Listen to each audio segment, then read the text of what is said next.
check 1 2 1 2. Mic check 1 2 1 2. What it do, baby? Let me kill this. Welcome to the Points Blank Experience. It's your host that sometimes does the most. Let me go ahead and bring myself up in this thing so we can get this popping. I apologize. We are a few minutes late. What is going on, everyone? Welcome to the Points Blank Experience. And on this channel, it's a simple slogan, baby. It's more than a YouTube channel. You can best believe it is an experience. And I can guarantee you by the end of the show, you'll see exactly what I'm talking about. Do me a favor, man. Get comfortable. Get ready to have a good time. Make sure you hit that subscribe button. We are partially monetized, but we're trying to get to the finish line, baby. And the party don't start till I get to the finish line. Also, make sure you hit that bell notification, select all. It is going to default to personalized, and hit that thumbs up, blow on it, kiss it, smash it. I don't care what you do to it. Just make sure it changes colors. And with all that being said, let's get into it. Let's get real, baby. We're coming to the stage tonight. I'm going to tell y'all, I've been waiting on this interview for a long time. I actually scheduled this, I want to say, back in late April, maybe early May. And they were so busy, they told me I had to wait till June. I'm like, what? I've never had to wait this long, but you know what? That's how bad I wanted Pretty Timmy and Tonya Event Yours on the show, you know, and they bring a lot of class to these YouTube streets. They bring a lot of knowledge, a lot of integrity. And from what I've gathered from them, they show you what not only Black love is about, but they show you what love is about. You know, a lot of times I hear people say Black love is love. And the reason I think I hear the words Black love is because some people out there don't think Blacks know how to love, but they put the L-O-V-E. They are the epitome of love in Rod's eyes. And hopefully by the end of the night, you'll see exactly what I'm talking about. Well, I don't want to keep them backstage a long time. They might leave. I've waited long enough to get them on the show. They might leave you, boy. With that being said, let me make sure they're ready. We're going to go ahead and bring Tonya and Timmy, Event Yours, to the stage. Make sure they're ready. What's going on, y'all? What's happening? What's up, everybody? Shout it out, family. What it do? How you doing? Oh, man, just chilling. Happy to be here, man. Happy to be here. And see, we got some people in the house. We got House of X in the crib, Why Loves to Motivate. Jackie Gaines. We have Beauty Boss Jamie. We have Meet and I. We got some people in this thing, man. And thank y'all all for being here. So let me start off by saying, what y'all sipping on? Oh, I'm sipping on some Henny XO. Balling out of control. What you sipping on, Pretty Timmy? See, it's the Red Cup special on Friday. So you got to go OG style gangster. Red Cup. I got Apple Crown, and I got that old salted caramel. Mix it up together. You got that old sorry caramel apple that is so good with a little lemon juice. Off the chain. All right. So we got Friday solo cup. And we went from one extreme to the next. We went from Apple Crown to Hennessy XO. I love it, man. I love it. Just the thought of y'all sitting there enjoying Friday after a hard week's work, or maybe an easy week's work. I don't know. But just I want no easy week work. Well, I want to thank y'all for taking the time out of your busy schedules to be here. I see on my side, we have 6 real homies in the crib, and I want to thank y'all for all being here. And we're going to jump right into it. So I kind of know it. I mean, some of these questions may be redundant to a few people, not many. I worked very hard to make sure I didn't get a lot of the same questions that have already been asked. But where are y'all originally from? I know where Tonya's from, but I don't think I know where Timmy's from. So I'm going to start with Timmy. Where you from, man? This is one of those questions that a lot of people from other places kind of get it twisted. I'm originally born in North Carolina. but I live in Atlanta, Georgia, and I tell people I be where I'm at. So if I live in Atlanta, I'm from Atlanta. I support the Falcons. I support the Braves. I even support the Hawks. So that's what it is. But I was originally born behind a corn stalk, peed in an outhouse, born by a midwife, all that stuff that people talk about. And they said, no, no, no. Yes, it's true. It's true. But guess what? How you start ain't got nothing to do with how you going to end. You determine that. I made Pretty Timmy who he is today. Well, you know what? I did not. She made Pretty Timmy who he is today. Cut the wheel, Timmy. Cut the right. Cut the wheel, Timmy. You know what, man? Some nights I go to sleep and I be hearing, cut the wheel, Timmy. Hey, Timmy, I need you. I'm trying to say. You came a long way because I was watching one of y'all's live, and y'all, in case y'all don't know, when I get to tell you, I'm gonna let her explain the wheel. I'm just gonna say this little part. When she first started, Timmy was like Rod, or Rod was like Timmy. We was like each other. I didn't even know what a wheel was, other than what be on a car or a truck. And then, not long ago, Tonya went over to Timmy, rubbed the top of his head, and said, baby, this is a perfect wheel. I'm telling you, man, y'all, I get chills talking about it because Timmy worked hard to get the wheels down, y'all. He worked hard to get the wheels together. So, Tonya, first of all, tell us where you're from, and then explain to everybody what a wheel is. What Timmy talking about. Lord have mercy. So I'm from Brooklyn. I was born and raised in Brooklyn, New York. So let me be specific because I know a lot of people know me through Dre and Shan, and that was in Queens. So I was born and raised the first 10 years of my life, from birth to 10 years old, I was in Brooklyn. For middle school and one half a year elementary school through high school, I was in Queens. So from 11 till 18, I was in Queens. Then moved back to Brooklyn to go to college. And so that's where I stayed until I moved to Georgia. So I'm from Brooklyn, New York, lived in Queens, and a wheel, for those who don't know, is nothing but the shape that you cut a piece of fruit in, and it can be from anything, as long as it's in a circular format, and that's it. That's a wheel. Hey, y'all, don't let Tonya make that sound all easy. She make it sound like that's it. Easy. All you doing is just cutting it through the widest part of the fruit. It can't get no. You could cut a watermelon wheel. You could cut a lime wheel. It don't make a difference. Well, you better what be messing folk up is cut me a wedge. Then that's when people be like, "Well, what's a wedge? What's a wedge?" Because the first time he cut it, he cut it in little pieces. I said, "That's not a wedge." I got a little case of the trimmer, so you better have me cut a watermelon cover. I'm cutting one of them lemons Timmy be cutting. I'm gonna have 9 fingers, baby. I mean, I used to be worried about Timmy, man. I think Timmy started with a butter. Me too. Timmy don't follow instructions well. That's because Timmy be getting beat. Okay, no. Let me say this. I'm gonna give him a compliment, but then it's also a curse of his. His brain works differently. Okay, he doesn't follow instructions because when I'm talking, he's not listening to anything anybody's saying. You're talking, but he's trying to already figure out what you're trying to tell him, and he's gonna come to his own conclusion. Which means if I'm giving him step by step, all he hears cut the wheel. So he didn't listen to all the instructions in between because according to him, he know how to cut a wheel because he know everything. So therefore, he just going to make the best out of it and wing it, and then it be wrong. So he does not follow instructions well at all.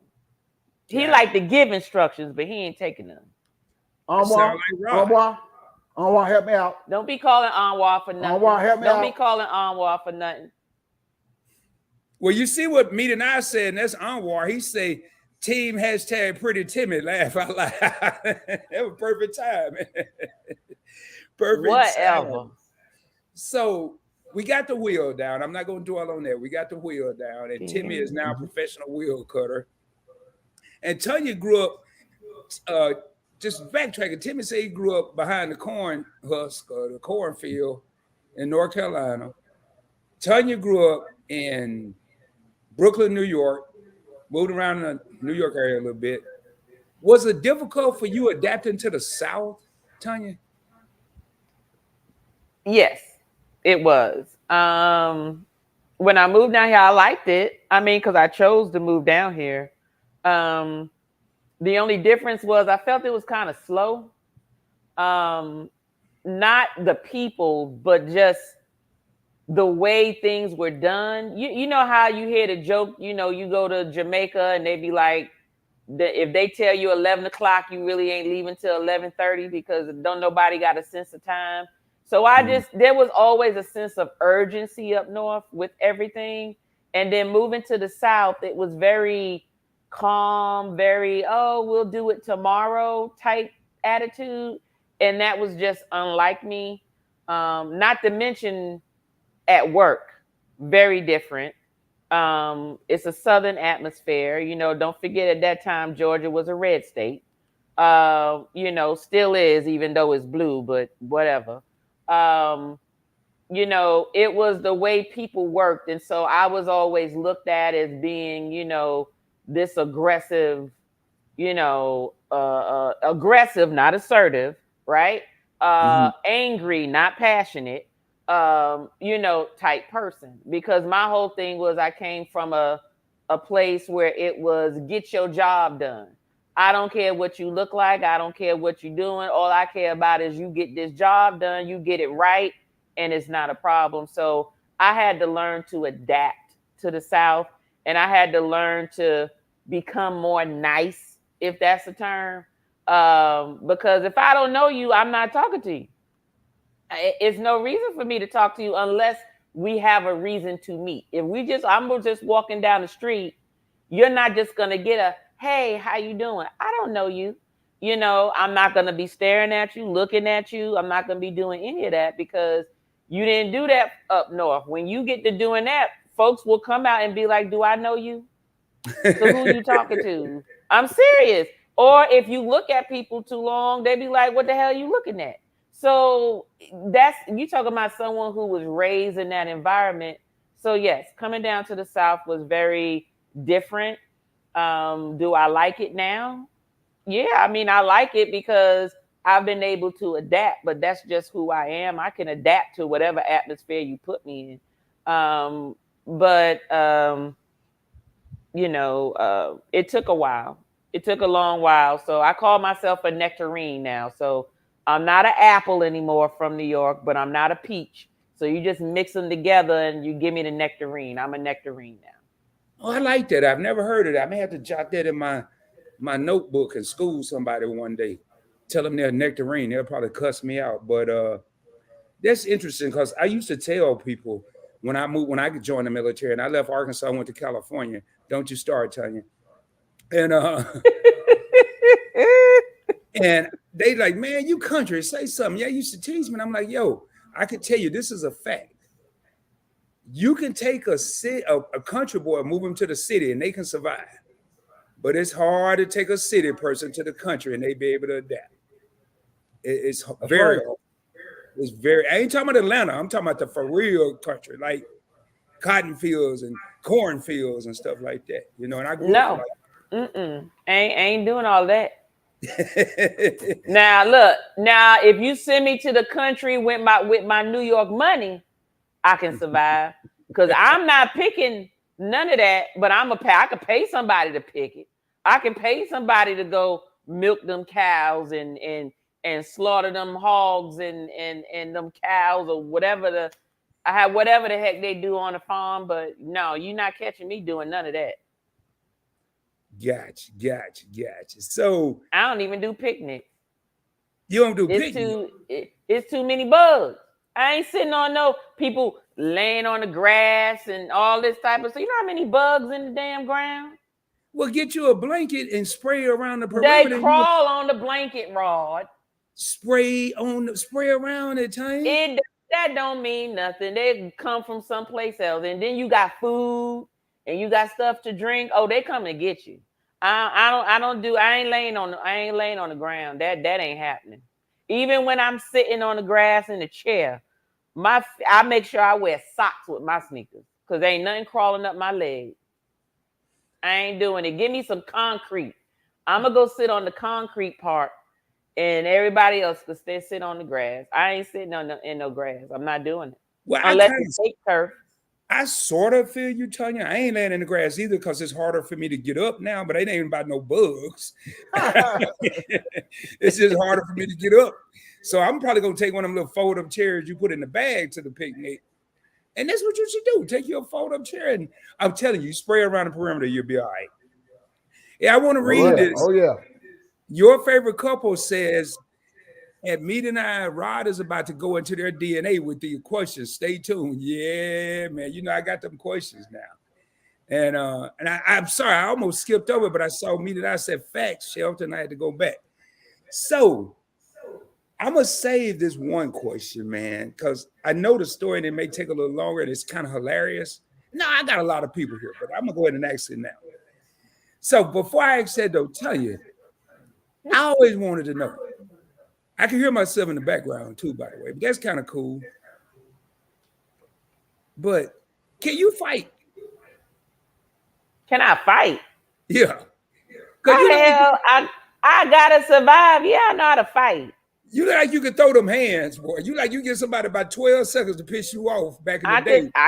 I can throw them hands, but please know this. I am at an age where I got a lot more to lose, and I ain't going to jail for nobody because I'll get Haley out the back out the closet real quick. So that's all that takes.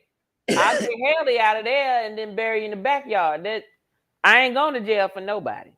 Yeah, she got that Hellcat a couple of Christmases ago, and ain't nothing to play with. And Arnie. Yeah, Arnie in there too. Mm-hmm. Oh, y'all got a whole family in there, huh? In the closet. Yeah, we do. Yeah. I know the whole zombie killer. Look, just like you said, you got 5 laying around your house. 5 folk laying around your house. Yeah, they stay near me too, man. Even when I lay on the couch, I got a friend right there with me. Right there. So, yeah. I'm going to leave that at that. If y'all don't know what we talking about, DM me on IG and I'll explain it to you. But I'll explain what I'm talking about. I ain't getting into their business. But so, how long have y'all been married, if you don't mind me asking? 24. 24. 24 years. Thank you. Wow.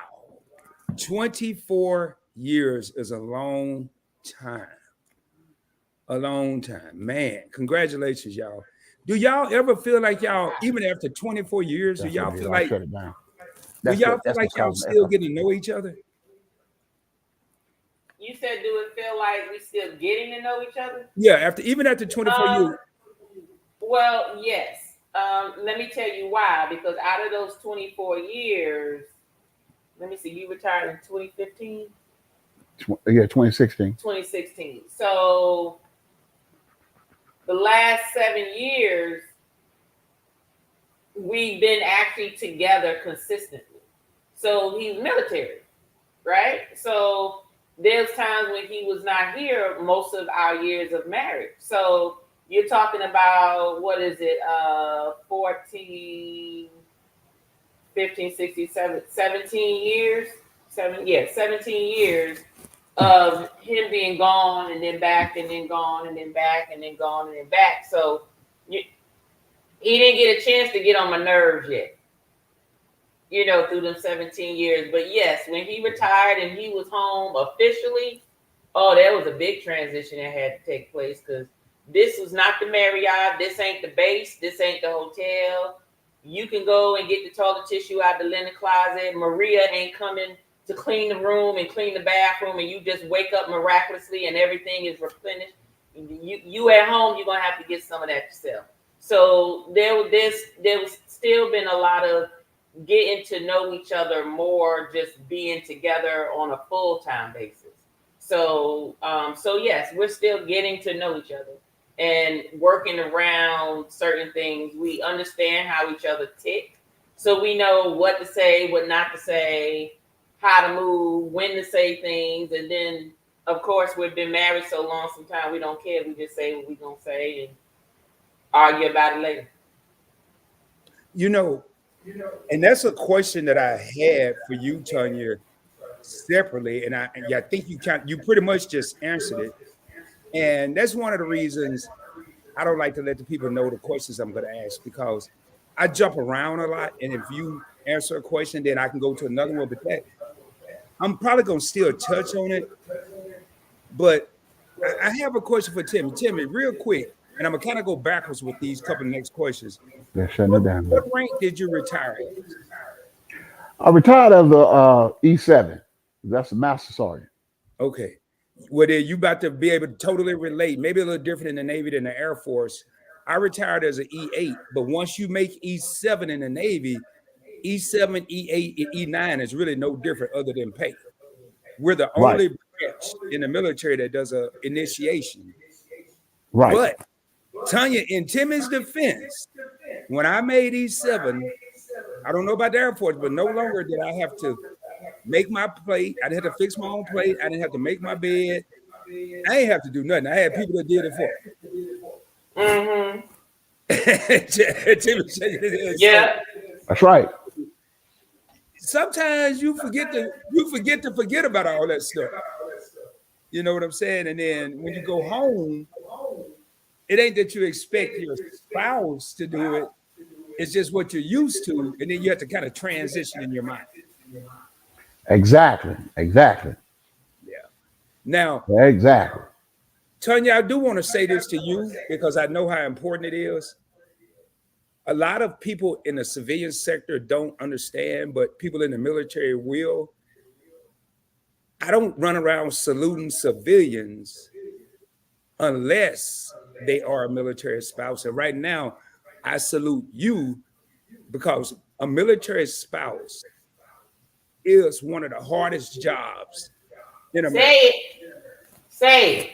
It is a hard job. Children are involved. You're gone. The military member is gone. The spouse is now both parents for a period of time, and then when that spouse come back home, not only would Tonya have to reacclimate with Timmy, but Tonya got to make sure the children reacclimate with Timmy. I know how it is. So again, I salute you, my sister.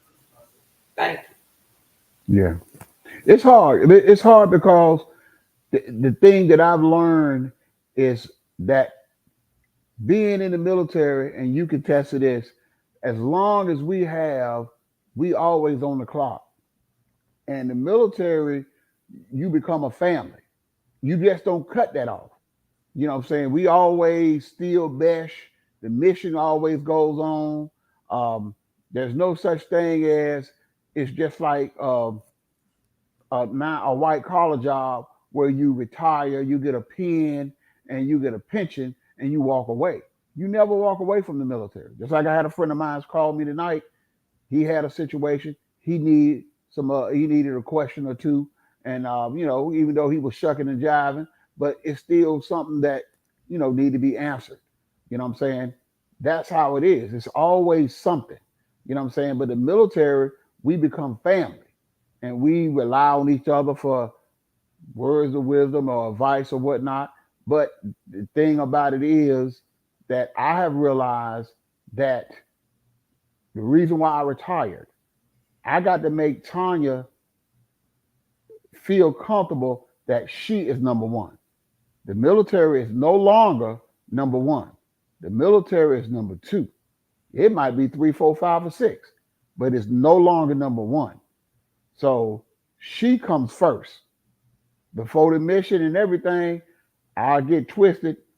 Like they said, watching them old World War II movies and somebody throw the grenade on the ground and you got the colonels and the generals standing around. Back in the days, I might have jumped on that grenade. But right about now, I'll be like, look here, somebody else got to jump on that. I got to go home to Tonya. I can't be jumping on that damn grenade.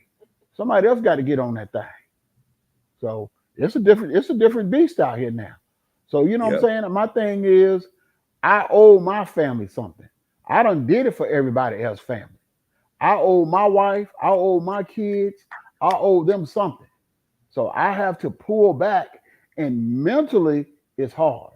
And that's the thing. So when you do stuff long enough, it's come a part of you. It's like that mule on the plow. When that mule pull that plow down road 39 so many times, you can unhook the plow, but that mule will keep going straight. That's some of that North Carolina language for y'all who didn't know how North Carolina get down. But anyway, I had to break away from the plow, and I had to break away from the stereotype. So Tonya is number one. No longer is the country the tier of the oath that I took. I still believe in it, and I don't believe nobody's bigger than the Constitution, but nobody is bigger than Tonya Johnson. That's my number one. So I might not cut the perfect wheel. I might get beat or when I'm off the camera, but it's okay. Don't be, Cause I might. It's okay. Don't be trying to put that in their head. Like it's okay. Ain't no doggone abuse. Ain't no workplace violence going Look, on. it's okay because I snuggle up on her and she'll rub me on the head, so I ain't gonna beat you no more. But you gonna cut that damn wheel right next Tuesday. You know what? One thing I got from watching Tonya, some people said, when I first saw, I said, boy, she ain't no joke. You sure she wasn't in the military? Because she ain't no joke. Tell you would did well, but I said, man, I hope he get it right, because boy, she might knock Timmy out. I hope he get it right. But I just wanted to say that, man. Thank you so much for you know what? And before we move on, let me say this. Before we move on, let me show this, and I'm gonna show people, and I want to tell people, true story, true fact. When I retired from the military, I had a standing room only. When I retired, it was packed. And when you retire, they give you your flag. So they come up, the color guard do the color guard detail, and they get a flag that's been flown around the White House. They fly it around the White House, and they fly it on Air Force One, and it's signed by the president. And they bring that flag in, and they present it to the retiring member. So when they brought me my flag and they folded and they got ready to give it to me, I stopped them in mid-motion. And I said, hold up. My wife would never get a flag off a coffin for me. I'm going to give my wife my flag while I'm living. So I took that flag that done went around the White House and flew around the Capitol, that was folded, that was presented for me for my 30 years of service, and I presented that flag to Tonya Johnson in front of standing room only crowd. He just wanted me to be snotting and crying in front of. And that's on tape. What he did had me snotting and crying. And that's on tape. Well, that's on tape. I done heard a lot of stuff in the military, and I done seen a lot of stuff, but I've never heard, and I definitely haven't seen no one do that. Yep. You was really crying. I can't see you crying. Man. You know what? Just stop it. Yes, everybody cries. There was a lot of people crying. Everybody cried. I was sitting up in the front, snotting and crying. I said, now see, he's gonna make me do the ugly cry. Yes, sir. The ugly cry, and I was too busy trying to be cute. Yes, sir. That is, man. That's deep. That's deep. Oh no, wait a minute. Tell them about your friend that was in the back that shouted out. Oh my God. I'm sorry, Ron. I'm sorry. Oh my God. Man, so, y'all running the show. I'm just here pushing buttons. Now this is one right here that made me almost have a heart attack in front of that standing on the crowd. And see, and this is where I had to be like, do I act a fool, or do I just stay in this presence and then whoop some tail after the ceremony over? Because I didn't know what was happening. So go ahead. After I did all of that, now I had standing room only. I had people crying, boo-hooing and everything. And soon as everything is over, they said, well, we coming to a close. Is anybody got anything else they want to say about Master Sergeant Timothy Johnson before we close? One of my friends that I knew for 30 years came in the military with me in 1986. They had got together and they came to my retirement. I didn't even know they was there. And he stood up in the back. He said, wait a minute. That's that son of a gun right there. Got my daughter pregnant. And he think he gonna get away with it. I need some child support. He got my daughter pregnant. That's that dirty joker right there. Let me tell y'all. Woo, Lord Jesus. What? To my in-laws and my child and everybody. Oh my God. And I'm like, today they gonna see something. Oh my God. They gonna see him retire and get his ass whooped. I didn't know who that was. And he came from the back of the room. It wasn't like it was at the very back. You know, the back of the room is always the place where somebody sneak in, you know, to just be like, now it's my turn to do whatever. When I tell you, and this is the thing, because your sister was there. Yeah, but everybody so I'm sitting next to my sister-in-law, and she looked at me. And I looked at her like, your brother, y'all about to wear black today. Yo, tell your mama get a black dress because so I'm thinking, now I just said she won't gonna get no flag draped across no coffin. I think I ain't gonna even make it to the coffin.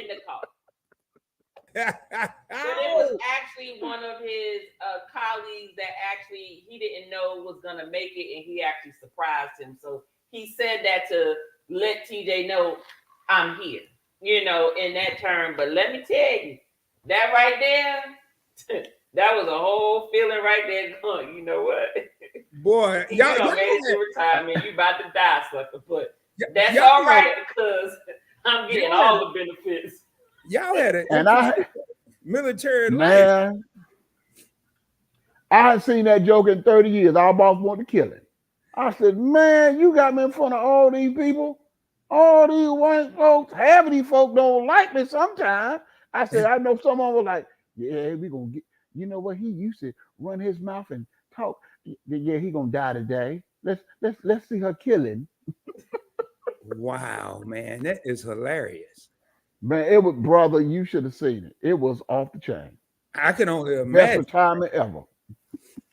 Hey, y'all, and I want to thank Why Loves to Motivate for that $2. Hold on, that $2. What? Super chat.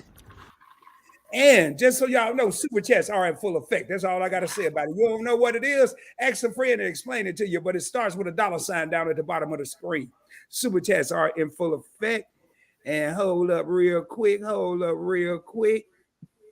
Might have a little something else for you. Why love?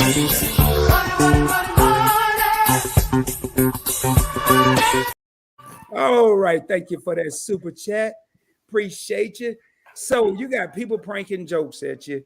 Your wife ready to kill you and said, you're going to be the only person to retire and die on the same day. On the same day. Yep. That is hilarious. So you did 30 years. Now, and again, I said I was going backwards. I asked you, you know, how long did you serve? You did 30 years. What rank you retired? E7. What made you join the military in the first place? Well, I kind of got caught up in the mix when I went to North Carolina A&T in Greensboro, North Carolina. And I wanted to be an engineer, an aerospace engineer. And something about that space shuttle was drawing me. I was all in ooh and ah. And then my recruiter told me, he said, hey, if you join the military, I think I can help you work on the space shuttle. He lied to him, y'all. He lied to him. I only seen the space shuttle on TV. He got me. He got me. Oh He got me. no. Oh no. You know, I'll come back to that. I'm gonna get off the military in a second, but I will tell you, I had the pleasure of being a recruiter, and you go to school for 6 weeks, y'all. 6 weeks to learn how to be a recruiter, and it's all about selling. And I never will forget. My biggest challenge wasn't the young man or young woman I was trying to recruit. It was always the parents. And it was always the sister, the mother. And you heard these famous words, my baby ain't going to fight no war. My baby ain't going over there to fight no war. I said, where you live again? I live in South Dallas. I said, it's a war going on in Dallas. Yeah, at least he'll have some guns in this war.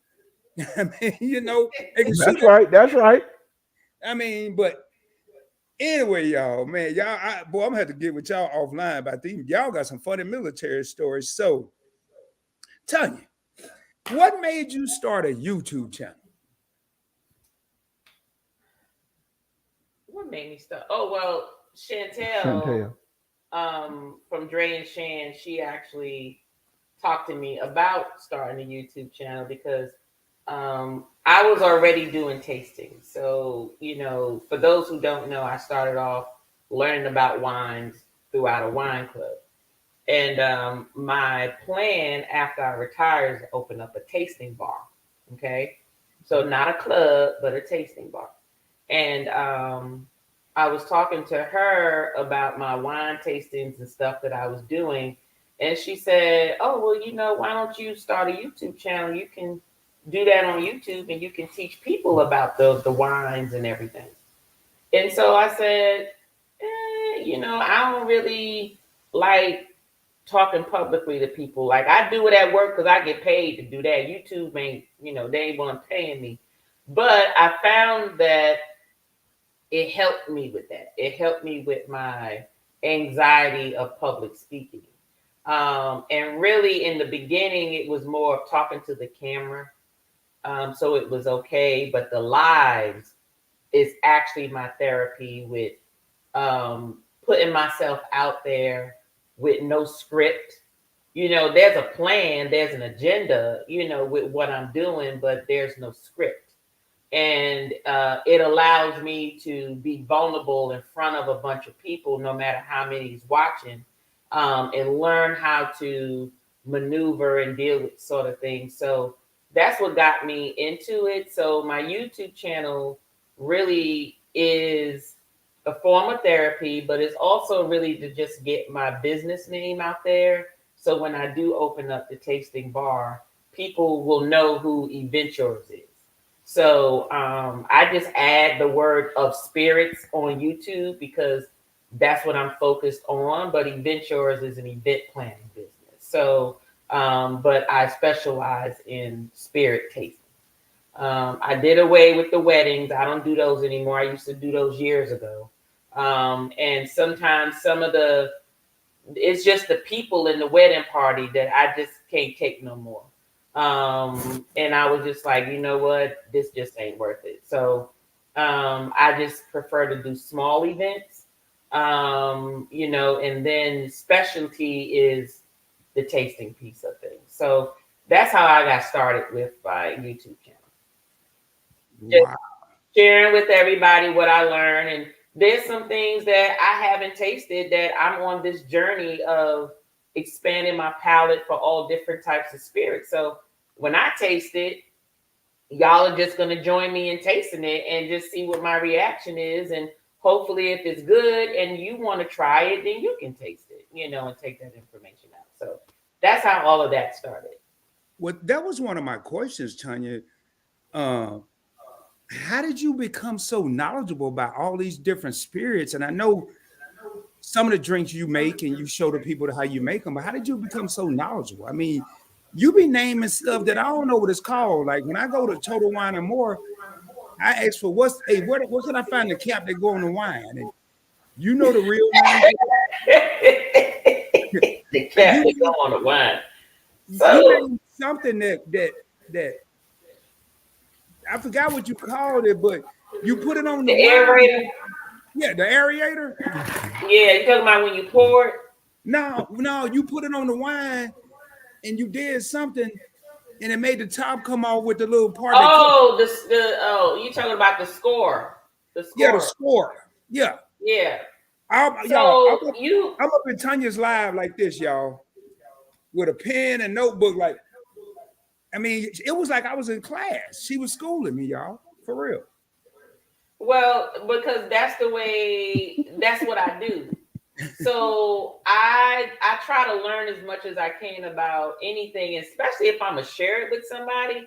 It doesn't necessarily mean I know about it, I just wake up and I just know about it. These are things that if I'm gonna share this information, if I'm gonna use the stuff for myself, then I'm gonna find out, well, what is this called? I'm actually about to make, and I keep telling myself I was gonna make like a little short video in terms of like the terminology of certain things, like what is the proper term for it, and then like on this side is just what's the layman's term for it. So instead of saying muddle, which is the original term, I'm gonna say squish, mush, or press, or whatever the case is. But this is how I learned, and so YouTube was just an opportunity for me to share with everybody else the knowledge that I have. Now, I may not know everything. There's sometimes I'll get on a live. I may not have done the research for every single last thing that I've drank, but trust me, on Wednesdays, I have done my, my spirit scrutiny. That's usually when I'm putting up the slide presentation and I'm letting everybody know all the details and history about the liquor. On the cocktail days, most of those things I've presented already, so I don't have to go into detail about it. But if there's any new information or any, fun information, I try to at least have that for the live when I'm making the cocktails. Wow. Man, I know I was impressed. I'm over like, how she know all this stuff, man? And I got some comments that I'm gonna probably play here in a minute. People are loving y'all right now. I mean, I'm looking at the comments and I'm pulling them up on the screen. And I know it's kind of, at least for me, it's hard to talk and look at the screen and all that. I want to thank Meat and I for this $4.99 super chat. It says, salute to Timmy, the best wheel cutter in Atlanta.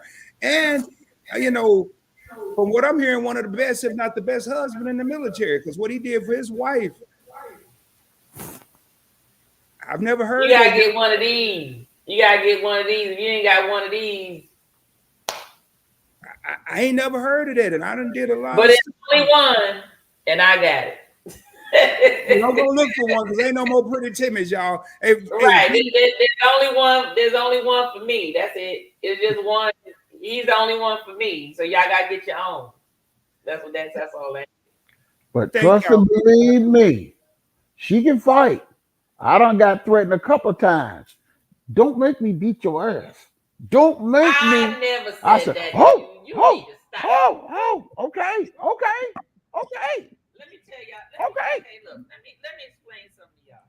Okay. Tim ain't a fighter. No. He a lover. Hold on a minute. I'm a shooter, but I'm a lover. No, hold on. Because see, he about to sit here and try to make y'all think that I'm this mean woman. And then you got that damn Anwar in the damn comments talking crap about me because he think I'm mean, I'm unappreciative, and all this type of stuff. But let me explain something. I grew up in seeing a lot of abuse on my mom's side. Okay. Now my godmother raised me, but I was back and forth between my mom and my godmother. Okay. So my godmother, I say, that's the family that God blessed me with for me to see that there's another side to life. Okay. To show me that what I'm seeing at my regular home is not what life is supposed to be. Okay. So I give thanks to God for that. Okay. So it showed me what's not supposed to happen. So seeing a lot of abuse, okay, there was a lot of things where I said, I will never end up with a man that's going to beat me or abuse me in any type of way, right? And so when I prayed for my husband, now I was married once before. He never touched me, but that one time when he act like he was, and you want to pull something out, okay, it's time to go. Cause see now you get into a certain point, so I got to go. So I cut that quick. Okay. So the Lord knew not to give me someone who was gonna be abusive or even think about being abusive. So I done made it all this time without getting hit. I didn't plan on living the rest of my life and thinking I was gonna get hit at any time. So it's funny, and the Lord work in funny ways, because when you think about men who abuse women, right? Usually they're bigger and so forth or whatever. They just have low self-esteem, or a lack of confidence in themselves. And I can tell you, I'm not a fool. Okay, just because I pray to the Lord, don't give me no man that's gonna abuse me. It also means I ain't gonna provoke you either. So I ain't stupid. I'm not gonna talk to no man like he a dog in the street. I'm not cussing you out, calling you all type of MNFers and all this type of stuff. There's women that do that. I'm sorry to say, if you do that to somebody, you deserve your ass whooped, because if you forget to act like a woman, then he should have the right to forget to act like a man. So if you forget that you a woman, then he should be able to forget that you a woman. So then if you cause that to happen, that's your problem. But my thing is this: do y'all see these big ass goddamn hands of his? His damn thumb is about 2.5 of my fingers. So in these big hands, ain't nobody trying to see that around my neck or around my eyes. Ain't nobody trying to provoke none of that. And he's just as sweet as can be, So I just figured, okay, Lord gave me somebody, but I ain't trying to provoke none either. Okay. So therefore I just always, regardless of what you all see, me and him know where the joking ends. Okay. So do understand, we know our limits. There's just some things I'm not gonna say to him. Just like he know there's some things he just don't say to me. Okay. So you have to understand what's a joke and when you crossing the line, or what you call line steppers. Line You're step. right. When there ain't no line steppers over here. So, when me and him say little smart, sarcastic things to each other, we're joking with each other. Okay. I know my place. I know what role I play, and he know what role he plays. And so that's something that we do, which is why we're together. So therefore, no, them big hands, I ain't no fool. And also, she knows one thing: my day starts for her every day. So after, when I retired, one of the things that I whispered in the ear, I said, I gave them 30. I'm gonna give you everything that's left. If I got to crawl out the bed, roll out the bed, or you got to roll me out the bed, everything I got left is for you. So I said, every day when I go to work, it's for her. When I make money, it's for her. When I hustle, it's for her. Everything. Every thought, she's the first thought in the morning, the last thought when I close my eyes. But when I roll over, it reset. It start again. And I tell her, everything I do from this point is for you. I don't worry about me. I said, I'm good. I don't live a good life. So I want to make sure, beyond a shadow of a doubt, my queen is happy. And I told her, you're going to live your best life as the queen on my team. Real talk. Had my father had 2 blood clots 2 weeks ago, and he coded for 4 minutes. And I said, Daddy, I said, did you see anybody? And Stop. oh no, this real talk. I said, Daddy, did you see Grandmama? He said, no. Say that to him. I said, Daddy, did you see Granddaddy? He said, no. I said, did you see Elvis? He said, no. I said, did you see Michael Jackson? He said, no. I said, damn, Daddy, you were going the wrong way. You didn't see the light? I said, oh, hell no. So I don't want to be like Daddy. I said, how you leave here for 4 minutes and they got to put the pads on you? They got to call me on the phone. I'm on the phone with the doctor. The doctor said, hey, Mr. Johnson, you got to make that decision. I said, you know what? I don't want to be in that position anymore to save anybody because I got to make sure that I dedicate my time for her. So I talked to my sister. I said, it's time to pass the torch. I said, I've been running up and down the road from the military, and now I'm not trying to run up and down the road behind my family. I said, my father we got 13 half brothers and sisters. Papa was a rolling I said, stone. and he rolled his stones, but he ain't see the light. So I said, that's his problem. He didn't see the light because all he saw was darkness. But that ain't my problem. So and just like I'm sitting here, I'm good with me. I'm good with him. I love my pops. I support him from right here, from this phone and from that laptop. But I'm not driving to North Carolina every day to try to make sure he's good because I had to pass that torch because it takes away from my family. So you have to be mindful. The enemy listen to every word that come out your mouth. 2016, when I dedicated the rest of my life to Tonya, the enemy said, I got you. Say, you done gave the military. We done took you away with the military. We're going to take you away with your family. We're going to put all kinds of stipulations with your family to keep you going back and down that road. And I had to see that. See, a lot of times we don't see it. See, what the Bible said, when a man found a good woman, you leave and you cleave from your mother and your father. I got a good woman. So mom and daddy got to go. I had to cut them back. So real talk, I had a situation where my mother and Tonya's mother had a little conversation where Tonya's mother decided that Tonya couldn't cuss in our house. So, and we had a game night and we was all laughing and joking, and Tonya said something and she was like, Tonya, you don't talk like that in front of your mother. Your mother, you watch your mouth. Show you what Pretty Timmy did.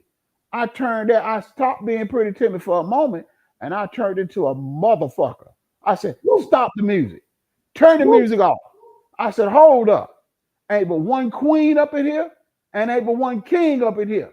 I said, and if don't nobody like what goes on in 4092, get the hell out. Now, that goes for everybody in here. I told her mother that. I said, if you don't like what goes on here, you got to go. You can't come in here and talk to my wife like that. You got to get up out of here. She was quiet as a mouse. You could have heard a pin drop. My mom was a line stepper. So big line stepper. She's not the average mama, so everybody get that after me. Even if she won't, ain't nobody gonna disrespect my wife. I don't care if she was the president's wife. You are not gonna disrespect my wife and her house. So my mother come up here, my brother, and I was telling him the story. My mother said, son, you wouldn't have told me that. I looked at my mother and looked at that. I said, you too, Mom? I said, you too. You had to get the hell up out of here. So the Bible said you leave and you cleave. So Pretty Timmy is real. Now, I laugh and I joke, but when it comes to Tonya Johnson, I don't play. Not at all. Well, I don't, no line stepping. Not at all. Ain't but one king and one queen. That's my queen. I rise every day for her at all times. And I tell anybody, you in order to out king me, you got to get up early in the morning because I'm already there. So it is what it is. That's real talk. Let me say this, y'all. Oh, that's beyond real talk, Timmy. First and foremost, let me thank Anwar Meat for this here super chat. And I got to pull up something else that I saw here. And I'm going to tell y'all, if you've been watching me for a while, you know I don't drop no gems and I don't drop nuggets. I drop boulders. But tonight, your boy Rod is taking the night off. I'm not the boulder dropper because Timmy and Tonya Johnson, they dropping major boulders tonight. If you're listening to this interview, and I'm looking at these comments, I know y'all are listening. When you say I've served 30 years and now I'm about to give the rest of whatever time I have to my wife, and your wife saying the things that Tonya said, I gotta look at what your favorite couple got down here, and they typed this way before they even start saying what they were saying. And I gotta thank your favorite couple for that super chat, but more importantly, that hashtag is what's count. Hashtag boulders, baby. Super chat. That's what's up. And that's what's up. Man, you know, I'm telling y'all, man, I've done a lot of interviews, and they get better and better. But boy, it's gonna be hard to top this. And again, I will say, super chats are in full effect, y'all. Back to the regular schedule program. All right. Look, I mean, look at these comments. That's a good man. Man, I mean, it is what it is. That's right. And y'all got to excuse the language. Excuse the language. But it is what it is. Excuse the language. Who done ever told their mother-in-law and called them an MF? Boy, Timmy, I think you should get another military medal, man. I think you should. It is what it is. But I'm gonna tell you, we had a house full of people 30 deep. But when I seen my wife's face turn up, man, I said, cut the music off. Cut it off. Had a DJ playing and everything. Stop that music. Could have unplugged the mic. You could have heard a pin drop. Well, I knew it was a reason I can't wait to meet y'all, because you don't never know what's gonna happen with them. I mean, you got friends. And you get an exclusive. He got my daughter uncut version. Ain't nobody got this interview. This is the exclusive. We was waiting for you. You getting it uncut and raw, and that's what I like. I like to be able to be pretty timid to the max. I want to be able to don't say this, don't walk on that eggshell, be this, because I want to give it to you. If you want it, I'm gonna give it to you. And it is what it is. I want to thank Warm Strong Adventures, my man Bill. He has gifted. I forgot, y'all. I didn't even know. Oh man, I got to create some damn memberships. He has gifted Event Yours membership to the Points Making Experience, and we ain't even got no perks. And I'm flying to Denver tomorrow, boy. Well, I guess I got to create some perks. I don't know what it's gonna be, y'all, but I guess we're gonna have memberships now. Bill, thank you for that. Thank you for my first members on the Points Blank Experience. And I have to be to create YouTube history. I got the first members in history with no membership. So, thank you, man. Appreciate you. I love that, boy. I knew this was gonna be special, y'all. That's why when I asked Tonya said, let me check our calendar and I'll get back with you, Rod. And let me talk to Timmy. And she said, I think we'll be available June 7th. I'm like, June 7th? Hell, it's like April 12th or something. I'm like, all right, I guess I'll wait, man. Guess your boy gonna be waiting. You already see the doggone videos and schedule be out for a month. Hey, your favorite couple or meet, and I put that in the comments. Tonya started the channel. It was just Tonya. And then she brought Timmy into it. And this is one of the, if not the most organized channel on YouTube. You know what you about to get. And I'm probably one of the most unorganized channels on YouTube. So you got a perfect pair right here, y'all. Y'all got a perfect pair, man. Oh, man. So your home is your palace. Oh, man, I took it out. Your home. See, I'm all jacked up about the membership now, y'all. Your home is your palace. Your wife is queen. Well, Rod, it's okay. I think he gifted it on my channel. Oh. For it, and he gifted it to Miss Blackberry.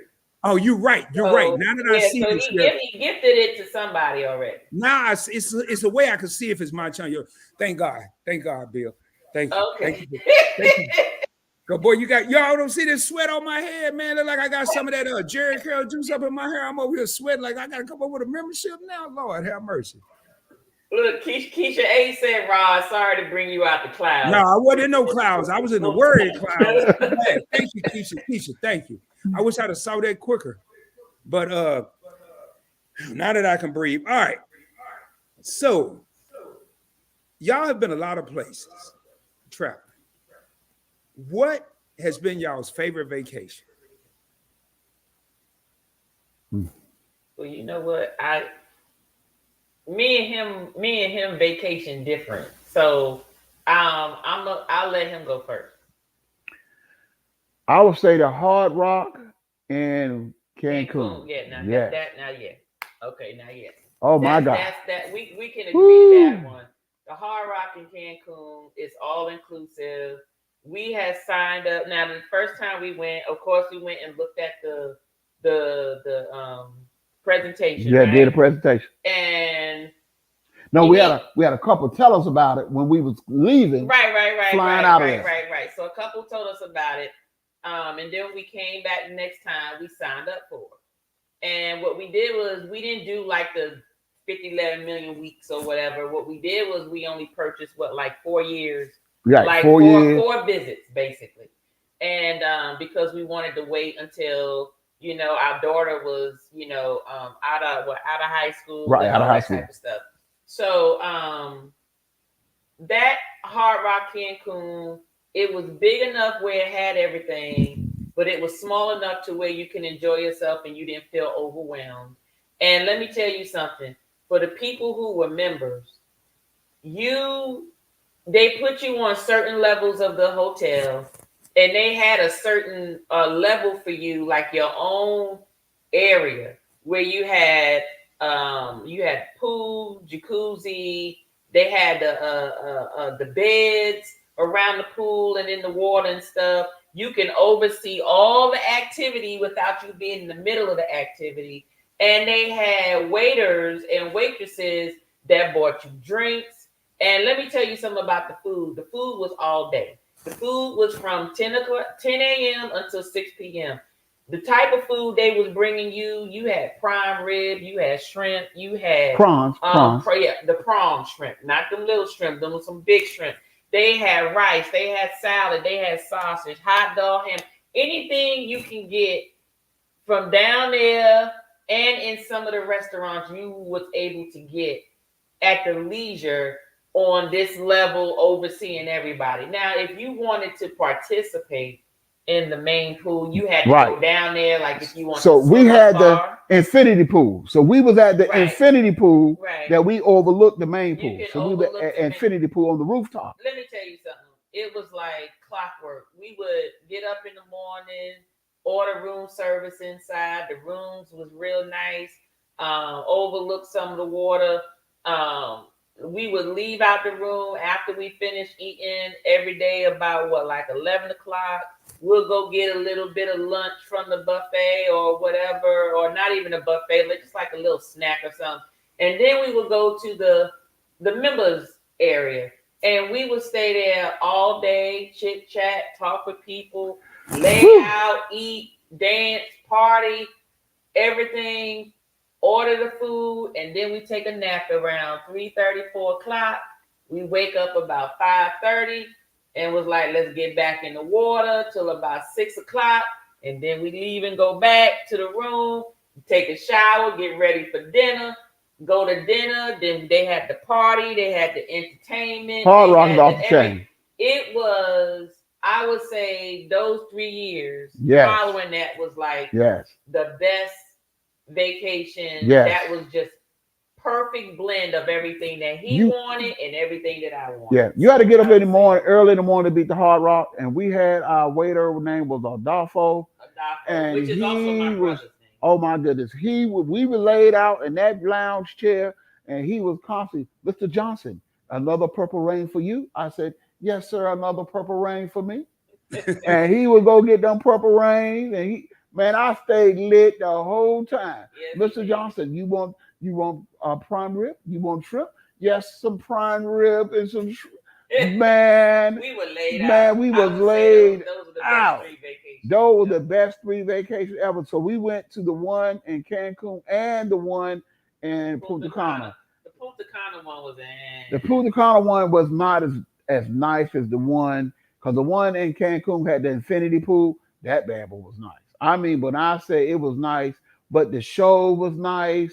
I mean, they had a live rock band show. And they performed every famous rock band you could think about. They had this band that literally would dress up as, like, you would think that the actual band was the rock band that was performing. They sounded like them. They played the instruments like them.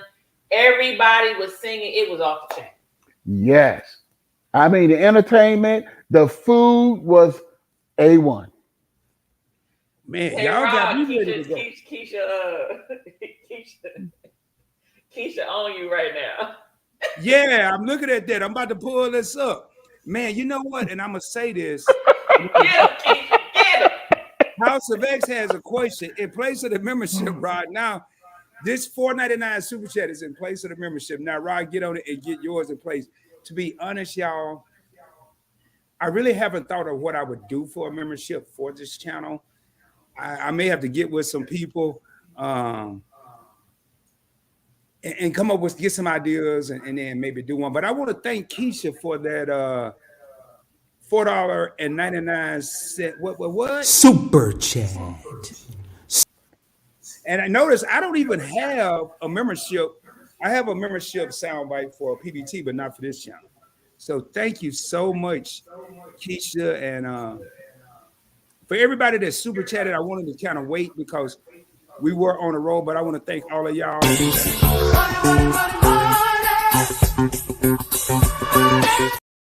All right. So y'all went to the Hard Rocks, Cancun, and other places. Where's a place y'all want to visit that you haven't been to? Los Cabos. Really? Yes.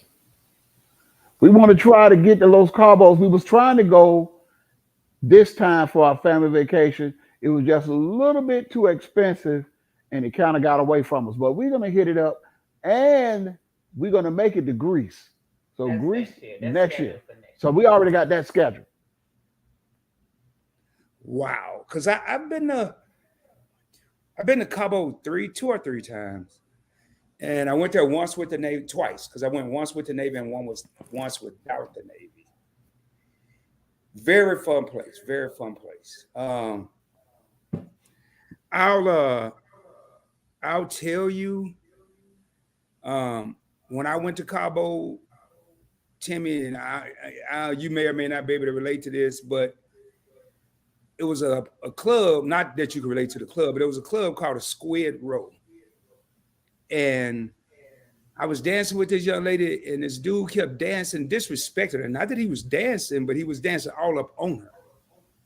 And she had told him, hey, man, back up. I'm dancing with someone. He kept doing it. So I say, man, you got one more time to get up on her. We're going to have a problem. Dude pushed me in the back, and we tore the whole club up. You was fighting? Yeah, I started a whole club fight, not a bar fight.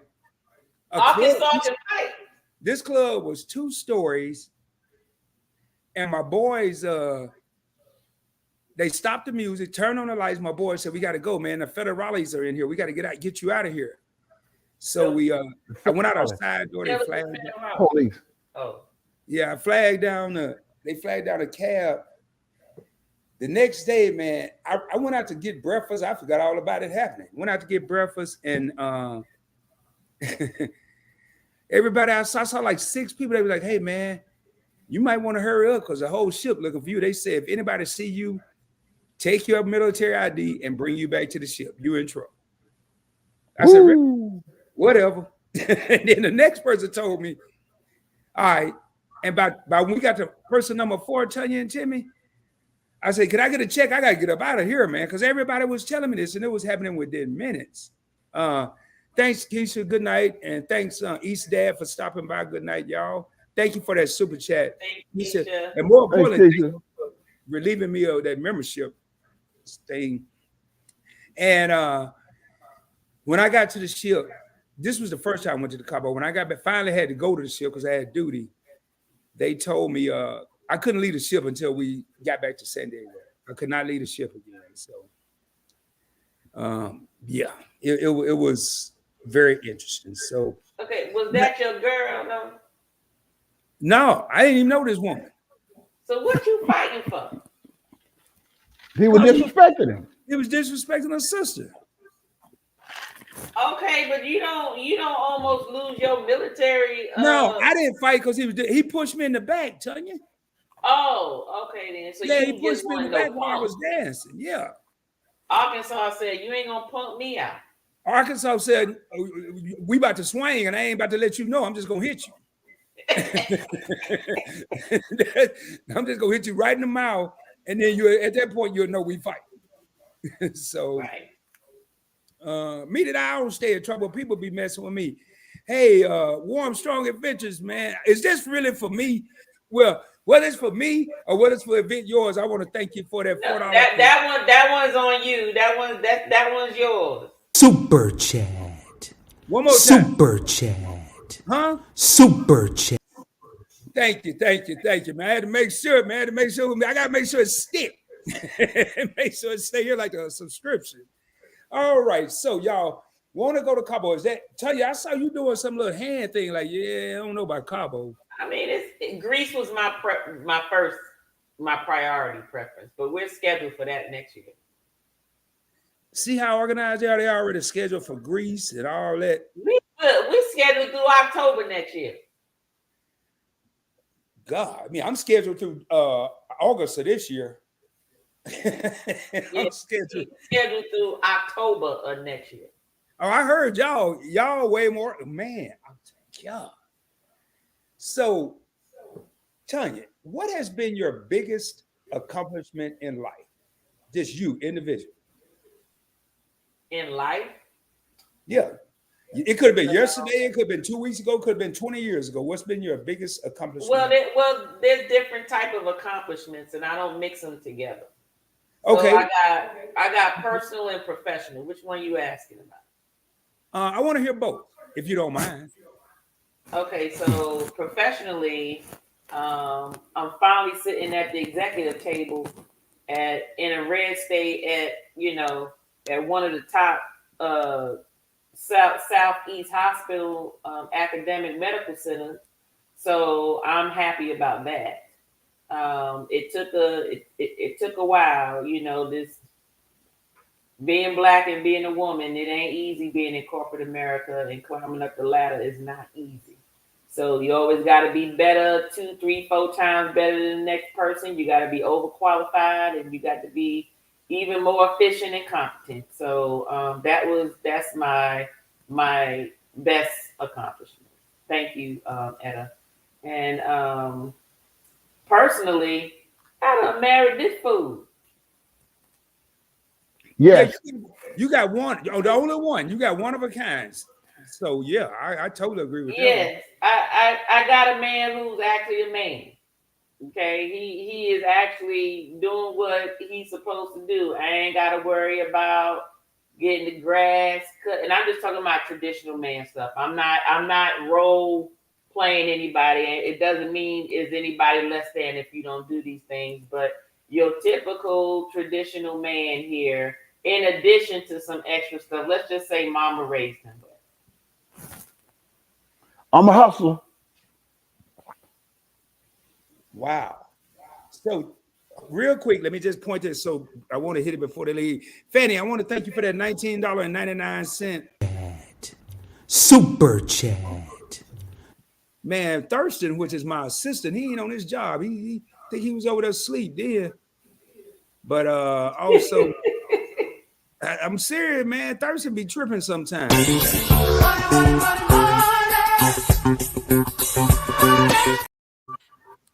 All right, so Tonya, I want to go back to something you said, because my mother, and I mentioned it a couple of days ago, told my younger brother and I, and we only really had to catch it one time. She said, we were very young. She said, I'm gonna tell y'all something now. Y'all gonna have to work twice as hard just to be equal to others. Mm-hmm. And I grew up in the 70s. I was a little boy, a little boy in the 70s. I was born in 69. So Tonya being a Black minority, female minority, my mother would have probably told her, hey, you have to work 4 or 8 times harder just to keep up with others. So to hear that you sitting at the executive table, man, I don't know how many times I'm gonna salute you tonight, but hey, every time it's warranted, I have no problem doing it. None. So, Timmy, what's been your biggest accomplishment in life? It could be 1, it could be 2, it could be whatever. Serving my queen, that's my biggest accomplishment in life. That's it. That's all I got left. I done reached every goal, every mountain peak and everything. My last breath is gonna be for her. That's it. That's all I got left. I don't care about nothing else.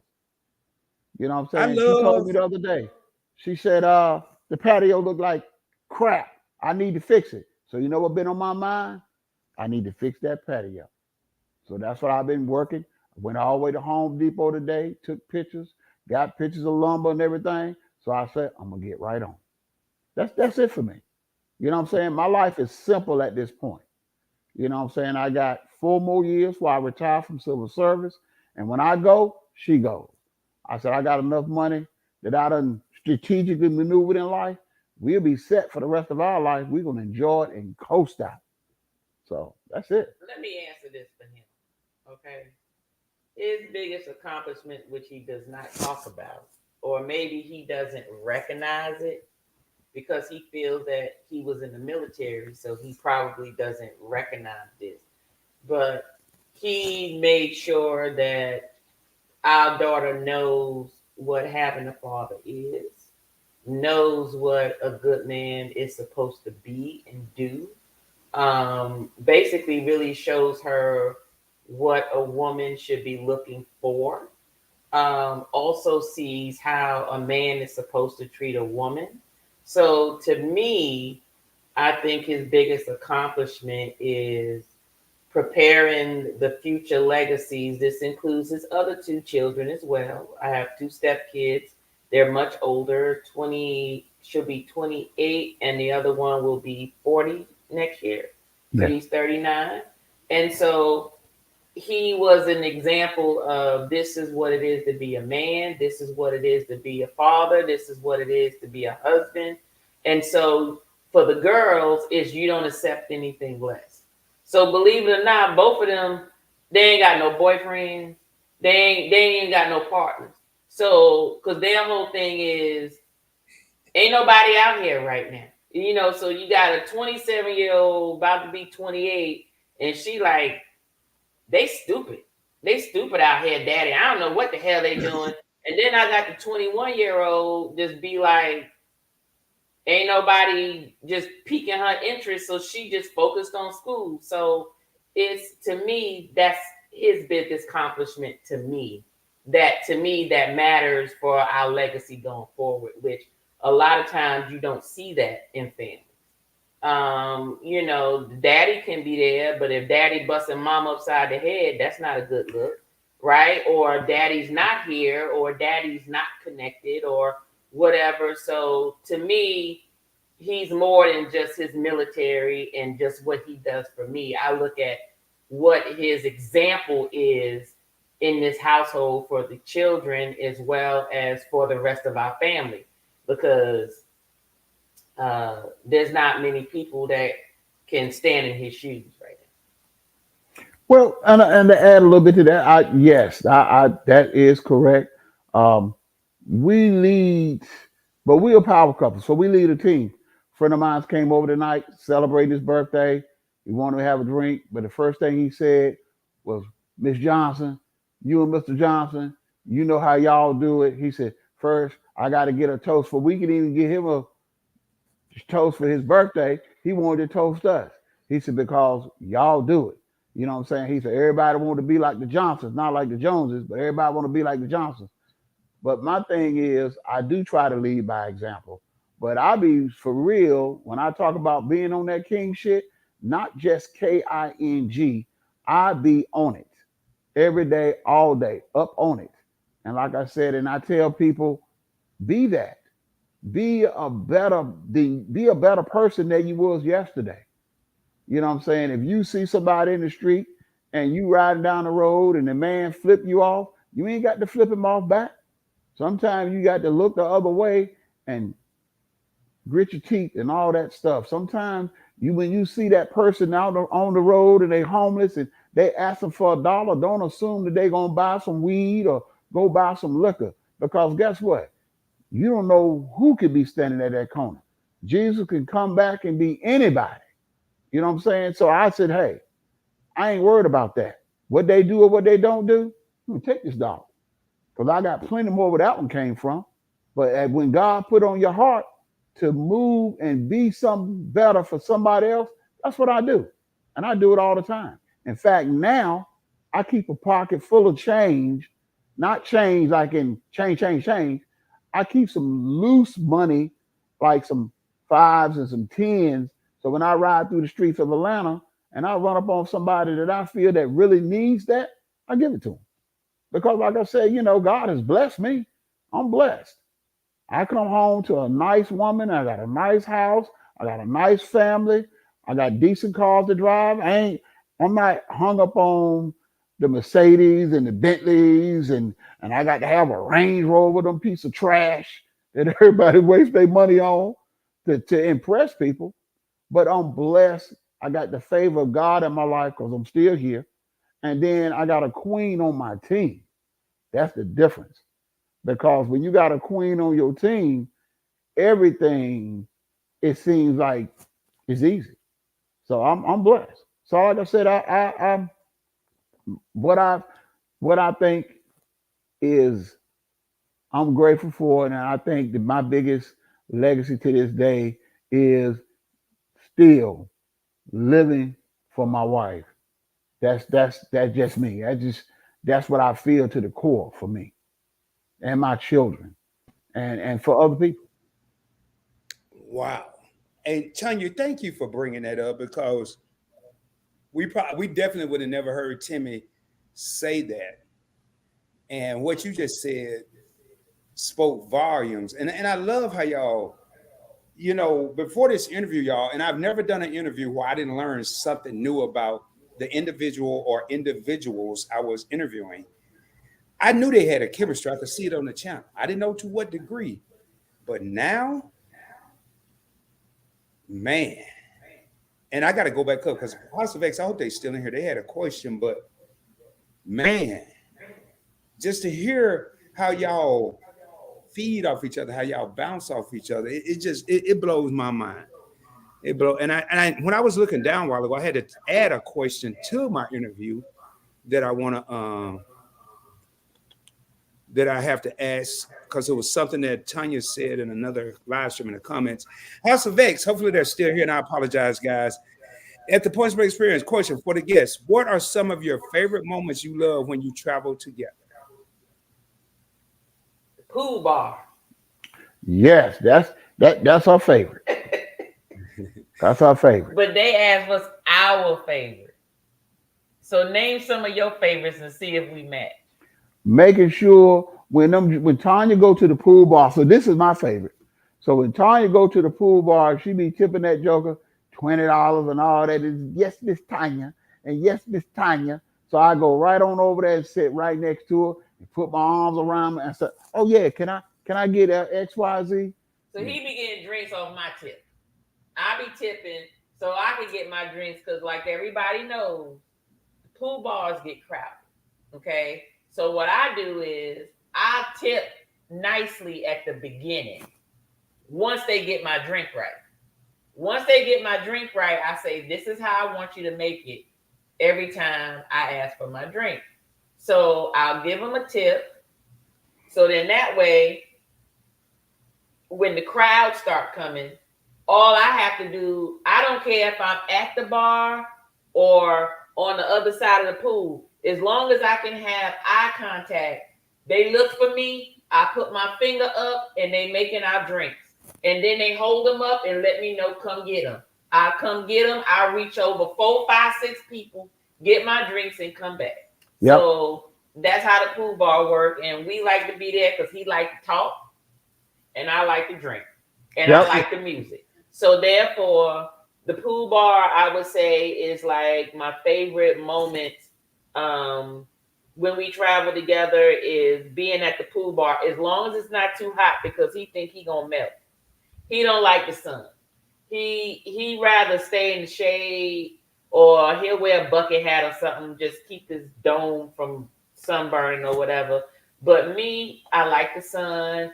It don't matter if I'm in the sun. As long as I'm in the water, I'm just fine. But he don't like the sun. So other than that, as long as it's a shaded area at the pool bar, those are our favorite moments on vacation. Cool. Thank you for answering that. I got to acknowledge 2 comments. Anwar and me Pretty much onwards. That question was an hour ago. They sleep, and then House of X said, "Meet and I right. We done went and ate, washed dishes, still Wash waiting." dishes and still waiting. Y'all got to keep in mind, Tonya and Timmy were answering a question, and they took a while, and I can't interrupt them to ask another question. And then we had some super chats coming in, but we got to it though, man. Y'all calm down. Y'all still here, and thank you. I didn't forget, and I want to thank House of X for that question. It always helps when we get questions from the people in the comments. I don't care if I have 1,000 questions here. It really helps a lot because 9 times out of 10, just like that question, it's going to be something that I probably wasn't going to ask. So thank y'all very much for that question. If y'all have any questions, man, please put it in the comments. I'm at the bottom of the comments, which I can't believe. Hey, quick question, man, because I talked about this in a live stream the other day. It was somewhere between the Combo and Angie and my podcast. I think it was Combo and Angie. Maybe it was last week. But if y'all have grandkids, what they gonna call y'all? Not if, when, or if. What they gonna call you, Tonya? They gonna call me. I guess they would call me grandma. But my stepson ain't interested in having no kids till he get married, and I ain't against that. Same thing with my stepdaughter. Now, even though she like kids, she's in the military. So I said, you can't be actively in the military, have no babies. Who you leaving your baby with? Yes. I ain't that type of grandma. No. So you understand that. I'm living my best life today because I grew up poor. I was broke. I didn't have enough money to live my best life until maybe about 15 years ago. So therefore, I'm making up for my early years that most people been living their best life. We living our best life. We done raised the kids, got them where they need to be. Y'all doing y'all thing. Now we doing our thing. So don't be dropping them kids off over here. So right now we are not grandparents. We don't have any grandkids. My child, which is my biological child, our child, the 21-year-old, she said she don't want no kids. She sound like I did when I was her age because I'm the oldest. I raised my brothers and sisters, and I was like, told my mama, you ain't getting them. You ain't now grandchild coming from you. Now my sister had 4. So I said, you should be good. You got 4 grandkids with her. So I didn't have our daughter until I was 30. I had just turned 30 because I didn't get that maternal instinct to want to have a child until later in life. Because I was like, I don't have no kids. Kids expensive. They require all your time and all of that stuff. But when I got to the point when you get with somebody, you marry somebody who is someone you want to create a legacy with, that's when I was like, okay, I'm ready to have a child, but I only got one. Because when she turned 4, I was like, we need to make this permanent. Either you get snip or I get snip, but one of us got to get snip. Because I'm not going to be no 50-year-old person with no 5-year-old child. That ain't happening. So, yeah, they cut Timmy wheel. Timmy can't have no more kids. They cut my wheel. She made me get my wheel cut. I ain't make you get your wheel She made me get my wheel cut.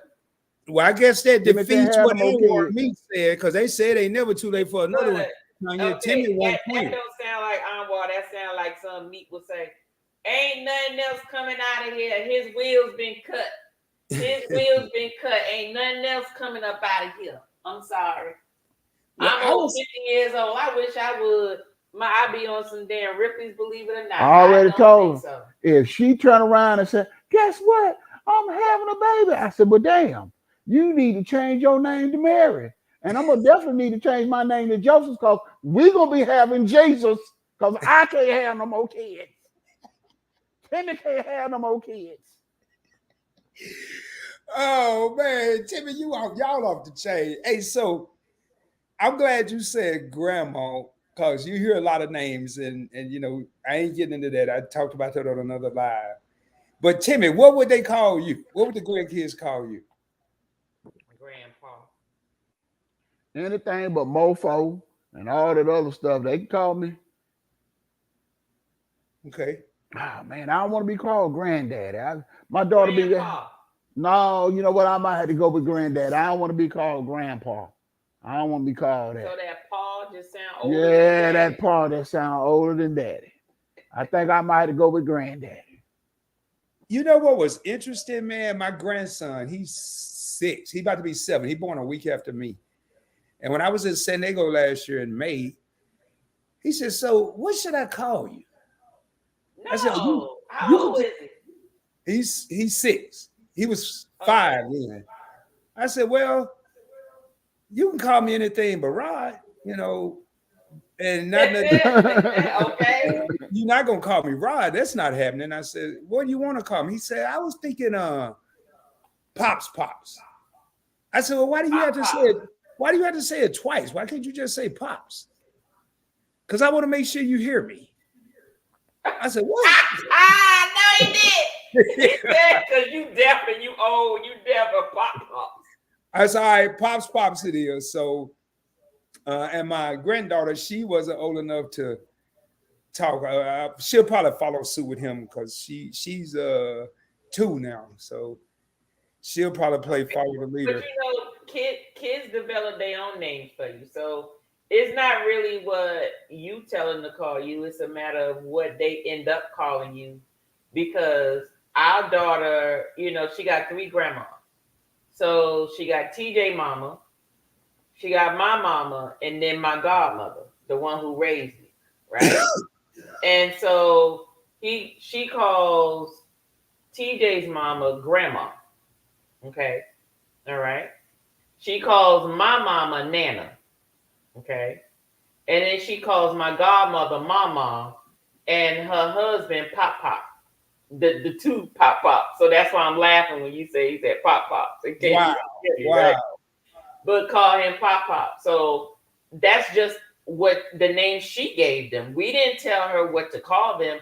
She gave them each different names so they would all know who she talking to. So if they was all in the same room, everybody would know who she talking to. I like that. And that's interesting you say that, Tonya, because I go back, we call my mother's mother Granny, and we call my father's mother Grandma Bernice. But we rarely saw her because she lived in Florida and we were in Arkansas. And I don't know why we had to give her such a, well, no, we didn't make that up. My father, I remember him introducing, "Hey, this is your Grandma Bernice." Mm-hmm. So that's what we call her, Grandma Bernice. We were young. That's what we were. Okay, that's Grandma Bernice did. All right. So wow, that's interesting. I never thought of that. They give you your own names. Now, speaking of own names, do y'all have any nicknames for each other that y'all can share? And it ain't nothing like, Yeah. I can't wait to hear this. So I call him TJ or I call him Honey or TJ. That's what I call him. Now I gave him a name, Sweetmeat. I won't tell you why I call him that, but Sweetmeat is my play nickname for him. And then you can share your name. Now her nickname is Butters because Tonya tans. I ain't never known too many sisters that tan like Tonya, but Tonya would tan, and when I said tan, she be a butter smooth, and you talking about, I mean, it be gorgeous. And we went on a couple of vacations, and I heard some guys as Tonya was walking and by, and me and something. Now I was looking at some guys, they was like, and these some Brit, they was like, "Oh my God, oh she's like butter, she's butter." I said, "Man, she do look like butter." And they was like, she's butter, man, she's butter. I said, "Man, she sure is." I said, "You know what? I'm gonna have to make sure I call her that and tell her when I get next to her." And they did not know that she was my wife, and they were just talking. I was like, yes. And she was glowing too. She had that daggone suntan. I was like, oh my God, she is glisten. She is butter. Not that parquet, not that margarine, but butter. The real butter. Huh? Well, I'm And that's glad what you her clarified. nickname they were saying. That's what I call her. I'm glad you I got clarified it, earrings Timmy. that say Butters. I got a necklace that say Butters. There's Butters. I'm glad you clarified it, because when I heard sweet meat and butter, I was about to change the question. But I'm glad you clarified. But I like that, man. Man, I ain't got to get into that. But TJ and honey and butter, man, sound like you put on something you put on some toast, man. So, so now toast to the real ones have a whole new meaning. That's, in case y'all don't know, that's the theme song. Let's have a toast to the real ones. So now it's got a whole new meaning for Rod. I'm gonna be thinking about honey and butter, baby. There they go, honey. Look at old honey. And butter. That's right. That's right. All right, so Right. I'm gonna start with. I'll let whoever want to start. What were some of your childhood dreams? Childhood dreams? Yeah, whether you accomplished them or didn't. Actually, yes. I actually accomplished it April 29th. I've been working. I was originally supposed to be a physician. I really went. My plan was to be a radiologist. But I found my niche behind the scenes in business operations. And so therefore that's the route that I took. And so my plan was to be at the executive table. I always thought it would be like a COO, but it took me on the CFO track. And because I always thought a CFO was someone who had to be a CPA or an accountant or something or another, and that's not the case with all organizations. Some organizations, they require that because it's for profit. But when you're working for a nonprofit, it's more to maintain the financial operations of the actual healthcare system or hospital. So it was always going to be healthcare. It didn't matter. That healthcare was my dream. It didn't matter what it was going to be. It was going to always be healthcare. And I've been working in healthcare since the age of 16. So I know, I've had other jobs, but those were like part-time in addition to my healthcare job. So I've worked at hotels. I worked at the mall. I worked at the movie theater. I've worked in the food industry. I've done those things. Those are usually additional part-time jobs. But my dream job was, believe it or not, it was funny because I saw myself working the job before I knew what the job was. And all I knew was it was an office with a window, with a lovely view. No, it was not like in the top building or something like that. And I knew I was dressed cute. I knew that for sure. I knew I was dressed. Okay. And so I've accomplished all of that. So April 29th, this past April 29th, I actually reached what I've been trying to reach for a long time. Now, wherever the Lord take me after this, if the Lord tells me I'm going to be the CFO for the entire healthcare system, then that's fine. But I'm actually content where I am because this is where I've been striving to be this whole time. So yes, I have reached what my dream has been since I was way back in junior high school and high school. Yes. Wow. Yes. And as for me, I started out wanting to be an engineer. I reached that 2013. And I went to North Carolina A&T. Like I said, once I jumped out of college, I got there and pretty Timmy was running around with them Omegas and them Kappas and them Alphas. And I was all over the place. And then when I went into the military, I started being all over the place, but I never gave up on wanting to be an engineer. And I didn't become an aerospace engineer. And electrical engineer was my second go-to. And I got my electrical engineering degree 2013 while I was in the Air Force. So and that was one of my accomplishments. And I like to tell people, ain't never too late. And don't never give up on your dreams. I'm telling you, I was out there pro super, running the flight line, launching that C-17s, putting them big birds in the air and recovering, and in there with the other pro supers and the maintenance people doing engineering projects, doing C++, doing computer programming, please C++ and big Java. Wow. So that's amazing, because there's a lot of people that have a lot of childhood dreams and they never accomplish them. So to hear both of you guys accomplish, your childhood dreams, that's amazing. And y'all, this is not scripted. Tonya had a couple of different requests when I reached out to them for this interview. One was to send her the questions. In some kind of way, by the grace of God, I got out of sending her the questions. So they have no idea what questions I'm going to ask. And this couldn't have turned out any better, because up until about 3 days ago, I didn't even know what questions I was going to ask. And just to hear, I don't think I know I haven't. I've never asked in any interview, what were some of your childhood dreams? So for the first time that I did decide to ask that question, both parties, and this wasn't something that was simple. The head of executive table, operations, electrical engineer or engineer, these aren't simple tasks, simple feats. So between saluting and clapping, boy, I'm gonna have to wear some gloves tomorrow, because my hands are gonna be tired.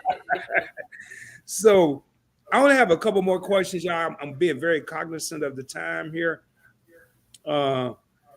So Timmy, what's your favorite thing to eat, bro? You know what?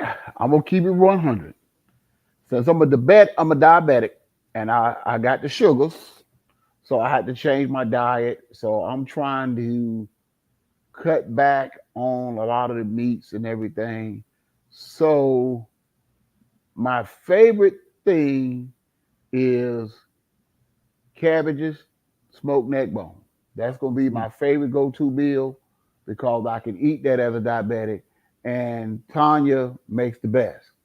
So when I'm trying to go a week and I'm trying to train my body, I said, hey, baby, I'm going to go get these cabbage. She cook them for me. Outstanding. Or, now one better. Man, me and my daughter love for Tonya to cook Salisbury steaks and mashed potatoes. We be fiending like crackheads around the house, baby. Baby, you can do that? Well, we really got it, baby. We know you can hook it up. And we'll wait up, and she will come home from work dirt tired, but she will give us our Christmas wish and hook us up. And we be sitting at the table like kids, just wait. Man, that's now, to be honest, that Salisbury steak and mashed potatoes, that's my favorite. That's my go-to. I even though I need to be getting to this diabetic meal, I need to be eating these cabbages, but mashed potatoes, Salisbury steak. I like that too, Timmy. I had some from a soul food spot in Arlington, Cajun soul food spot. It was decent, and then I had some from another place. Everything I've had is good, but it wasn't that good. So I'm still hunting for some good Salisbury steak. What about you, Tonya? What's your favorite thing to eat? It's hard for me to say because I'm a foodie. Filet mignon. Okay, so I mean, if we're gonna say what would be the one meal out of all of my favorites that if someone told me that this is the only meal that you can eat every single day of your life, as long as I know I won't have any health problems, it would be filet mignon steak specifically, that cut, mashed potatoes and asparagus. I can eat that every day. I can eat that every day for whatever meal. If someone said this is the only thing you can eat, that is my favorite meal. I don't care what restaurant I go to. That is my go-to at every restaurant, unless I'm specifically looking to try something different. Wow. I like that because I'm a ribeye guy. Filet mignon, I like them, but I never feel like I'm getting my money's worth. So ribeye, twice baked potato, you can keep the asparagus. I don't care about that part. I'll eat it if I have to, if somebody there fussing or something. But cool, great choices, great choices. Now we're gonna shift gears then. Okay. Out of all of the knowledge you have, Tonya, when you get behind that world famous bar y'all have, what is your favorite cocktail? The old fashioned. Y'all, Old fashioned is the cocktail that no matter where I go, if I can't find what I want to find, old fashioned is a thing, but not everybody can make it. and that's what I'm afraid of because I've never had one between Tonya and Walker. How you never have an old fashioned, Rod? Because I was that dude that whatever I had, I stuck with. Like when I was first joined the military and didn't have a lot of money, I was a Seagram's gin guy. Then when I got a little cooler? No, the gin. Oh, Seagram's gin. The gin. Okay. Yeah, bumpy face, naughty head, that gin. Not it, gin. I graduated to Crown. Gin make you sin, Rod, though. Well, I was young and it wasn't no problem back then. He was in the military. It wasn't no problem back then. Now I won't mess with it now. Then I graduated to Brandy, Christian Brothers. Ooh, no, have mercy, no. I know, man. Hey, tell you, drinking that Christian Brothers was. Hey, tell you, if somebody struck a match with, if somebody brandy, yeah. Woo, Lord have mercy. You might as well say Erkinger. If somebody struck a match by me, I probably would have blew up because that stuff there. Right, you would. Well, I didn't blow up because I was smoking too. But then I graduated to Crown. And it was all based on how much money I had, how much money I made. And then my last destination was Cognac. And between Cavassier, I'm not a Hennessy fan unless it's XO. Yeah, that's the penny I'm a drink. I can't drink the VSO, the regular VSOP. I can stand. Nope. I'm a Remy guy, preferably. And Cavassier, but Remy, I've had I'm not gonna say every Courvoisier. Oh, Courvoisier. I want a Courvoisier. Now I got ain't no Cavassier. Well, I don't know. Busta Rhymes said. Okay, I don't care what goddamn Busta Rhymes said. Busta Rhymes said. Correct pronunciation. I guess if I go to the liquor store and say, "Can I get a fifth of Courvoisier?" I bet you I ain't gonna. They ain't gonna know. I bet you they give you what the hell you asked for. Yes, they will. They're gonna say, "Hold on, let me go get the manager. Maybe he know because I don't know." That's just like all these years. I thought it was that damn Greek sandwich was called a gyro. All these years in New York, a gyro. They gave me the gyro when I asked for the gyro, but do you know what a Greek told me? The correct term is a euro. Yes, a euro. The G is silent. It's a euro, Yeah. not a gyro. So all these years, been walking around talking about let me have a gyro.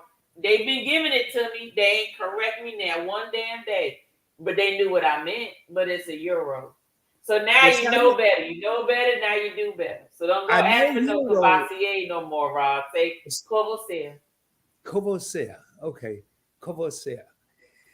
And well, am I saying Remy right? Remy, yeah, it's Remy Martin. That's a name, yeah. So I've had VS, I've had the VSOP. I prefer the VS over the VSOP. I like VSOP better. I've had Remy XO. I've had Remy Louis the 13th. I had a guy in San Diego. I gave him a Cuban Cohiba. He gave me a double shot of Louis the 13th at $150 a shot back then. And I'm here to tell you. And once was it worth it for you?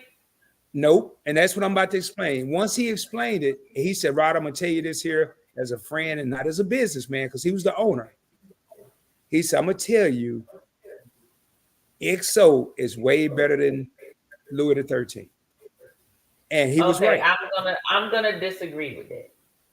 I didn't like it, Tonya. I mean, you know what? Maybe you know what? I don't know. Maybe it was the presentation. You know how people say food tastes better on and ain't no damn L is salmon. You know what? Shut up. You know. Anyway, you know how people say food tastes better on when you have linen on the table than when it's just out of plastic cartons or whatever. I don't know if that was it, but let me tell you something. Every time they ever poured a Louis 13 for me, they put on white gloves. They use a damn trocar to suck out the actual liquid to put it in your glass to make sure there's no contamination of these 100+ years, because that's really what you're paying for is the fact that it's 100+ years. Okay, so that's where that comes in. But I took them sips of that $150, and trust me, it was no more than about 3 damn sips out of that damn shot. Okay, and I can tell you it was worth every penny, but I'm not spending my goddamn pennies for it. If I'm gonna let y'all know this now, if y'all ever look on YouTube and you see a damn Louis 13 bottle on this shelf, please know that this YouTube channel is about to shut the hell down, and I've already gotten my tasting bar. I got me some coins at this time because I just don't see myself paying $6,000 to $8,000 for a bottle of damn cognac. Well, you ain't gonna want to drink it. Huh? I'm going here. I'm pulling it up here. I want to pull up some for the people in the back that don't know what we're talking about. I'm going to share my screen real quick. Let me pull. Louis 13 had a bottle made in India that was covered in diamonds. That was 2 point something, or no, was it 4 point something million dollars? Mm-hmm. Yes. That's Louis the 13. bottle itself. It was just a bottle, not what was in it. The bottle. And see, Louis 13, you see the neck of that bottle? The neck of that bottle is 24 karat gold. That's what I was told. I was told by the owner of the restaurant that the neck, a lot of people, he said he had friends that he committed to, and he had a couple, so he would have to spread it around that when the bottle was done, he would sell them the empty bottle for $200 because of that gold ring. Yep. Yeah. Yep. And he probably could have sold it for more than that. Yeah, I think he kind of, because they were friends, as he put it. But now I will say this. I can't believe I'm about to tell Tonya this, but I'm gonna be honest. When I drink cognac, if I drink XO it up, it's gonna be straight. It's not gonna be rocks or nothing else. But if I drink VSOP down, it's gonna be in a rock glass on the rocks with 2 splashes of Coke. There you go. Well, that's what the VS is for. The lower cognac, is for mixing. So, like, if I make my Hennessy margaritas or cognac margaritas, I prefer to use Douce. I use VS or VSOP to mix. Now, my Henny XO, hell no, this ain't getting mixed with nothing, and this stay on the top shelf, or somebody got to get a ladder to get it. You gonna know they are. Right, and so anybody who's ready to mix a drink, they ain't trying to climb up on no ladder to get nothing. They're gonna reach for the stuff that's quickest to reach. So I keep that type stuff on the bottom shelf. So no, but yeah, exactly. Your VS and VSOP is made to mix.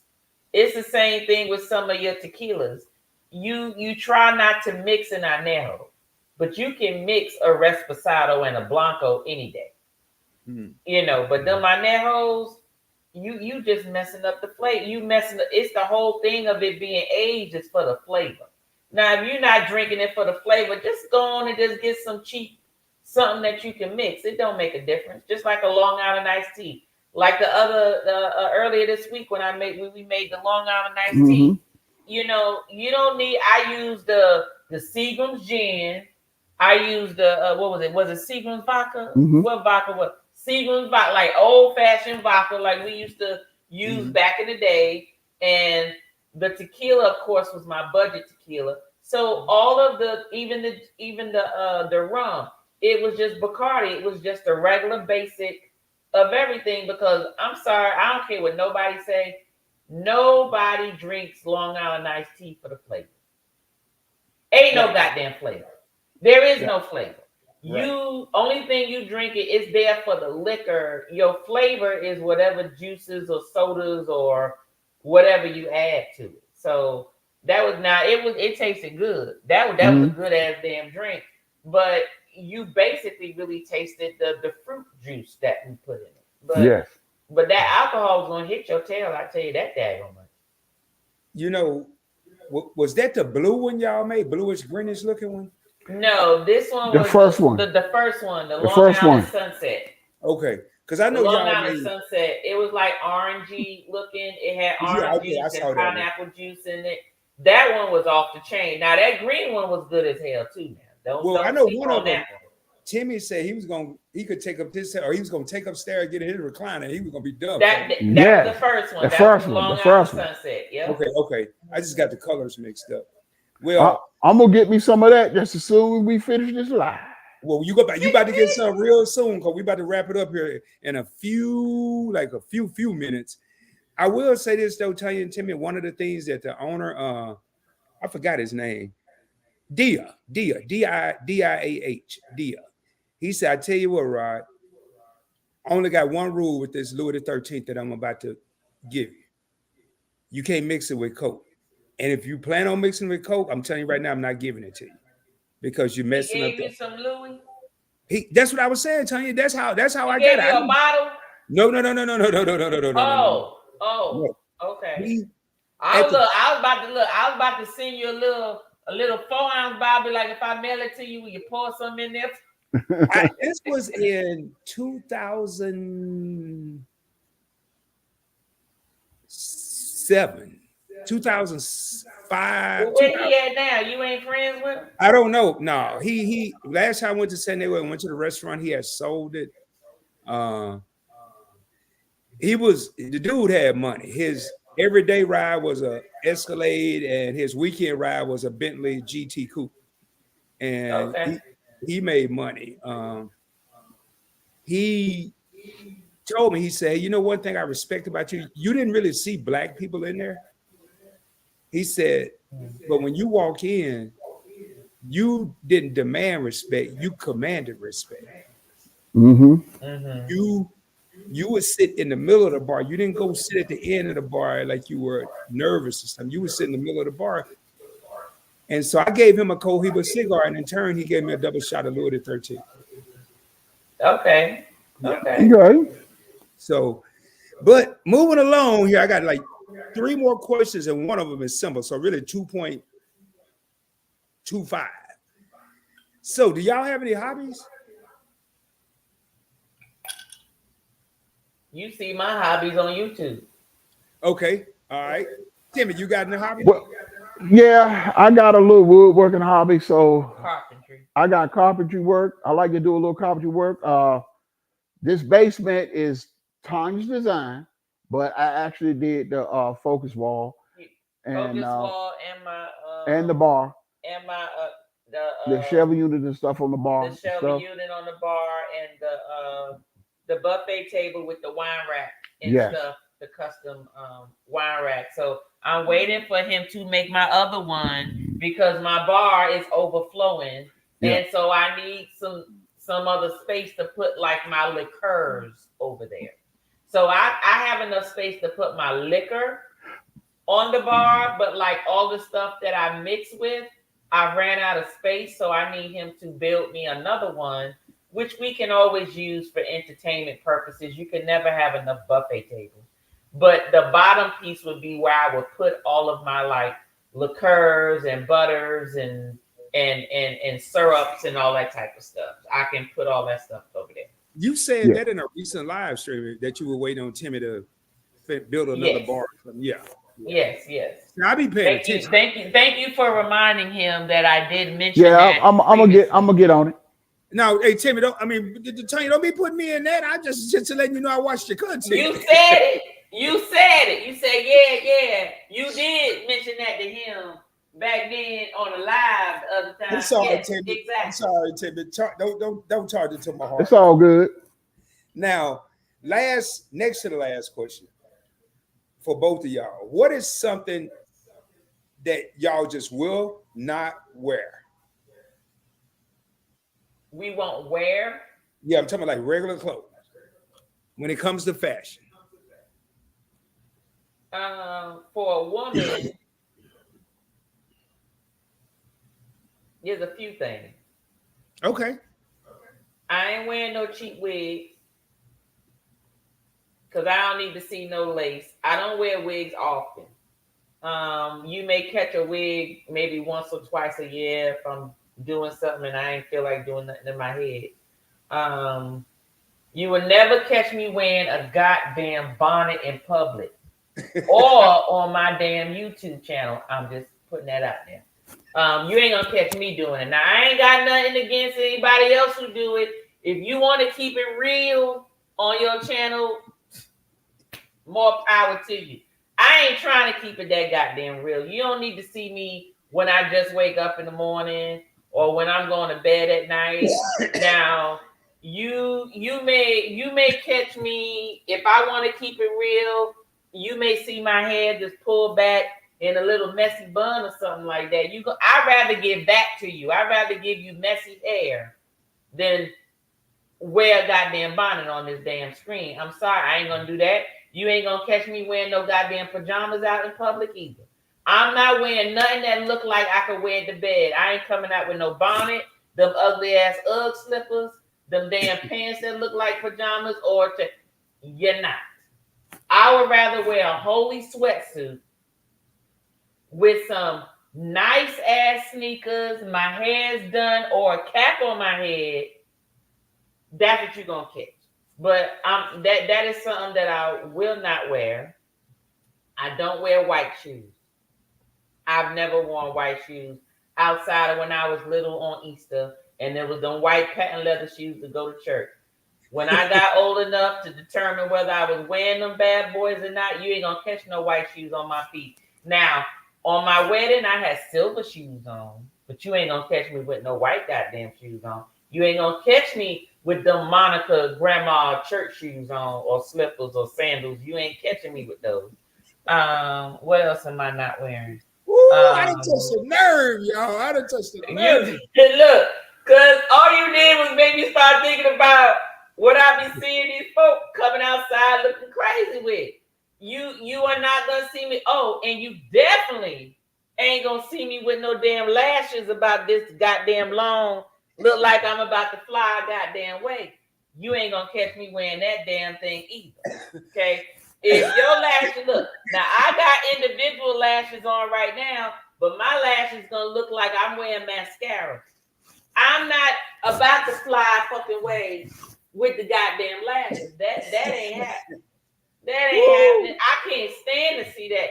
And you know what it remind me of? You know that part on the Grinch, the like the original Grinch cartoon movie, and his eyelashes and his eyebrows disconnected from his face and flying away.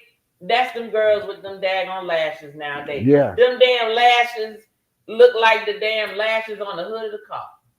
You know them lashes them folk be putting on the hood of their car to accentuate it. I don't know why I make their car look like they got eyes or something. Mm-hmm. That's how women be looking with them goddamn eyelashes. Eyelashes come all the way up to their damn eyebrows. Why? I just don't get it. And the nails. I don't mind the nails. I like nails. I have nothing wrong with nails. When I was young, I used to wear the nails. My nails used to grow and they used to curve. That's how long they used to be. So all of y'all back in the day, y'all Generation X's, we used to get our nails airbrushed back in the days. There was no gel nails. There was airbrushing. So you airbrush the nails and they used to curve. And then you had to like the frozen hairstyle and all that type of stuff. Well, now I see these girls with these nails and they square. They long and they square. I'm like, you ain't Cardi B.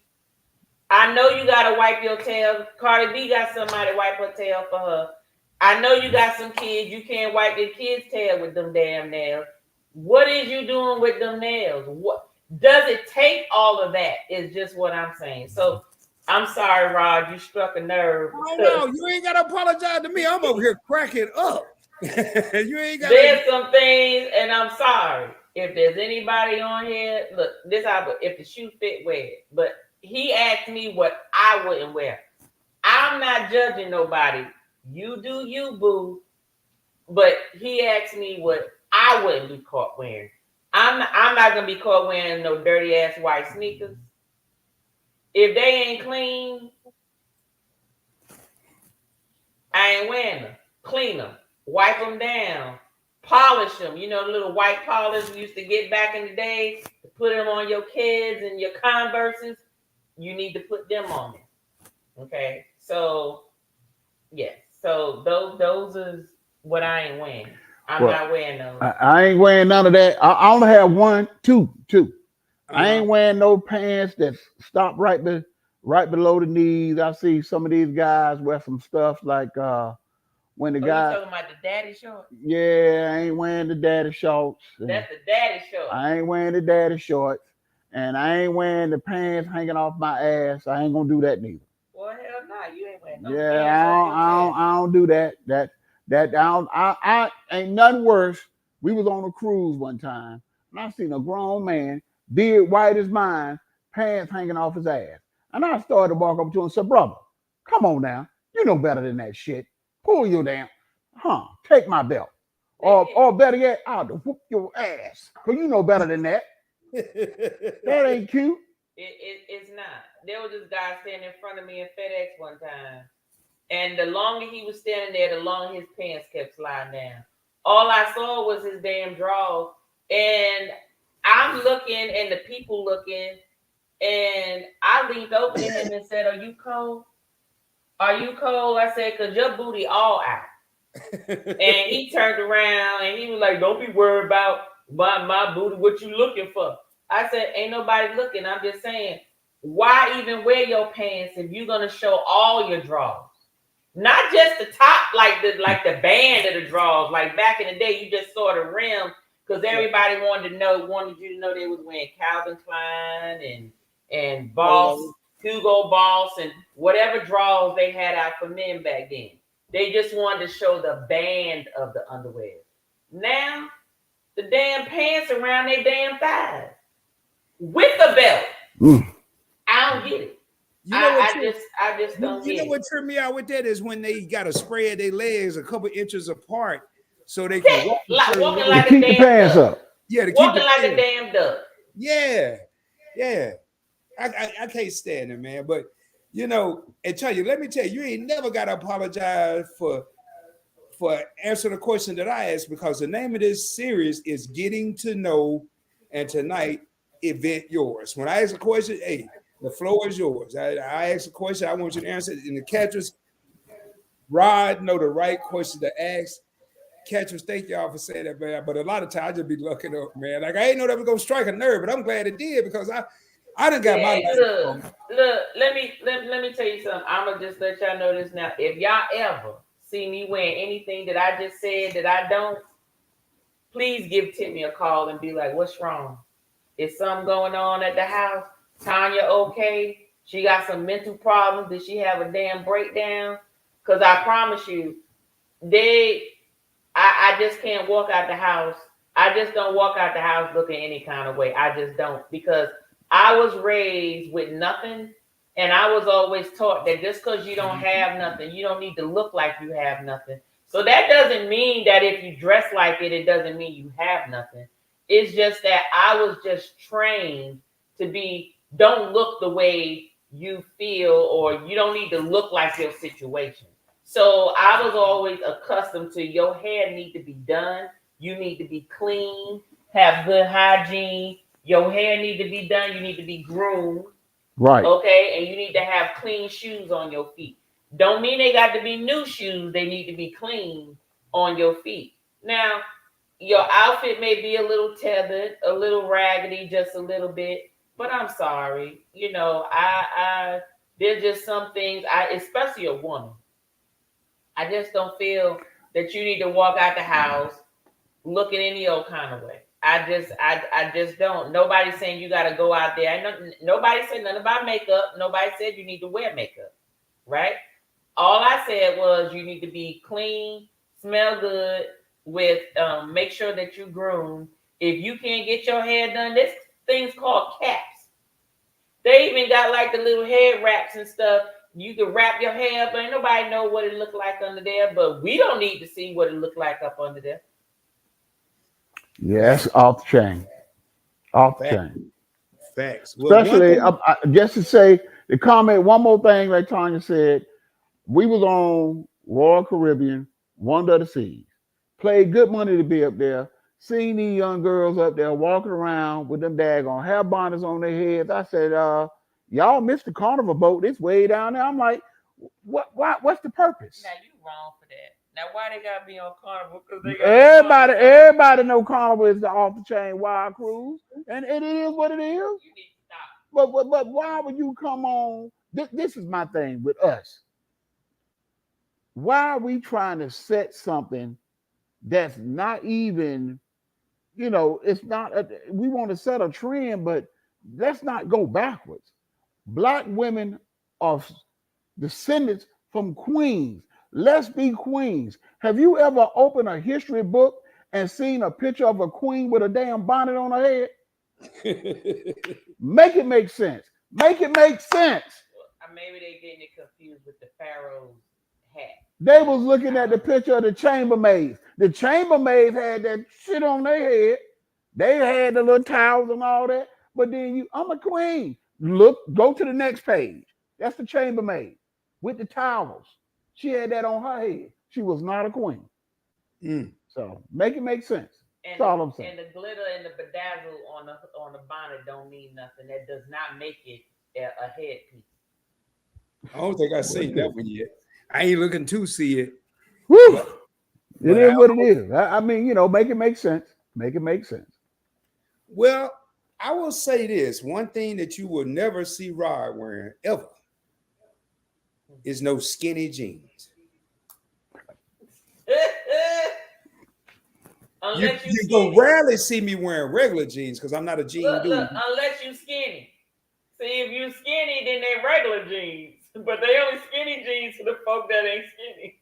You know what tripped me out, man?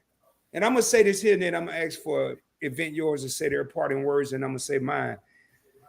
Y'all, the last time I went shopping in the store, and I don't like nothing fitting tight.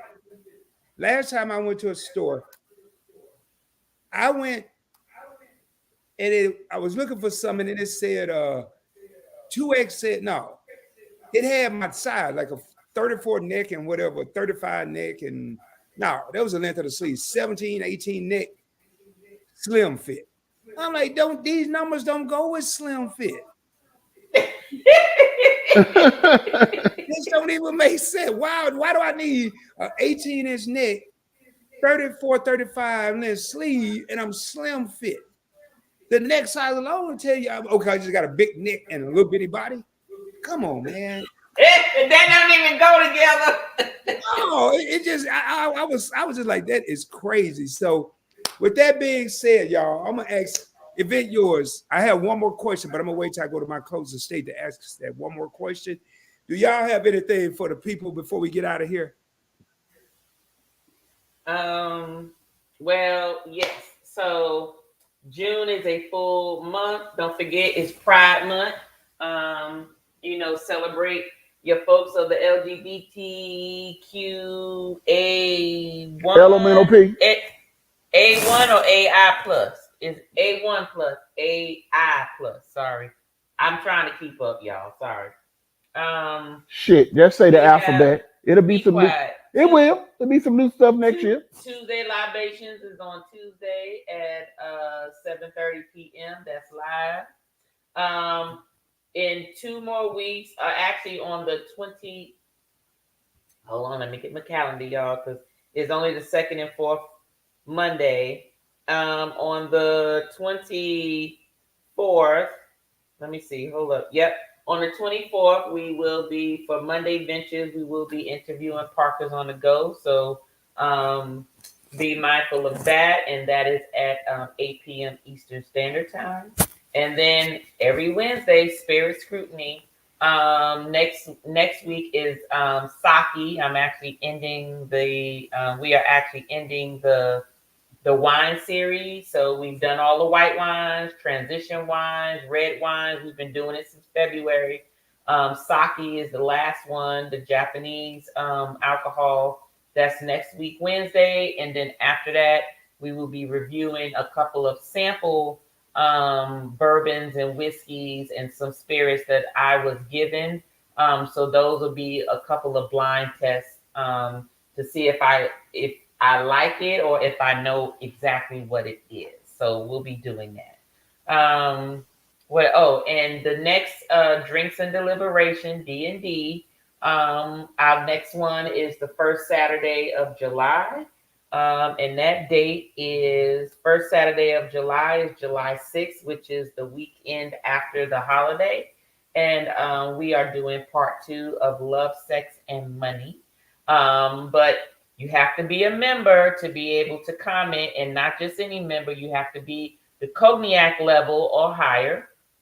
If you want to be on the panel, you have to be a champagne member to be able to be on the panel. Everyone will be able to view it, but not everyone will be able to comment or get responses in reference to it during the actual adult live stream. So that's pretty much all we got. Yeah, and the D&D was awesome. I thank everybody for watching, tuning in last week. We had a great show. It was better than I thought. I hated that it cut loose earlier than it did, but we're gonna have them same, maybe one person we definitely gonna have back, because she was just over the top. And usually what I do is I do reach out to my members, even if they're not at the champagne level to be members. I do reach out. I do plan to reach out to my members as well as other channels, members to not channel members, but YouTube channels to be a guest on D&D, depending on what the subject is. So just know that. So that's all we got so far for the month of June and first week of July. Wow. Well, y'all heard it, and I have one last question. Quick question, quick answer. Was this an experience? Yes. Yes. It was an experience. It was a point blank experience. Yes. I want to thank you, Rod, for letting Pretty Timmy be Pretty Timmy. You know what I'm saying? And I'm trying to tell you, I like you letting you take the handcuffs off. And I got my shoes off. I'm sitting here, look, nothing on but my socks. You know what I'm saying? you let Timmy get real comfortable.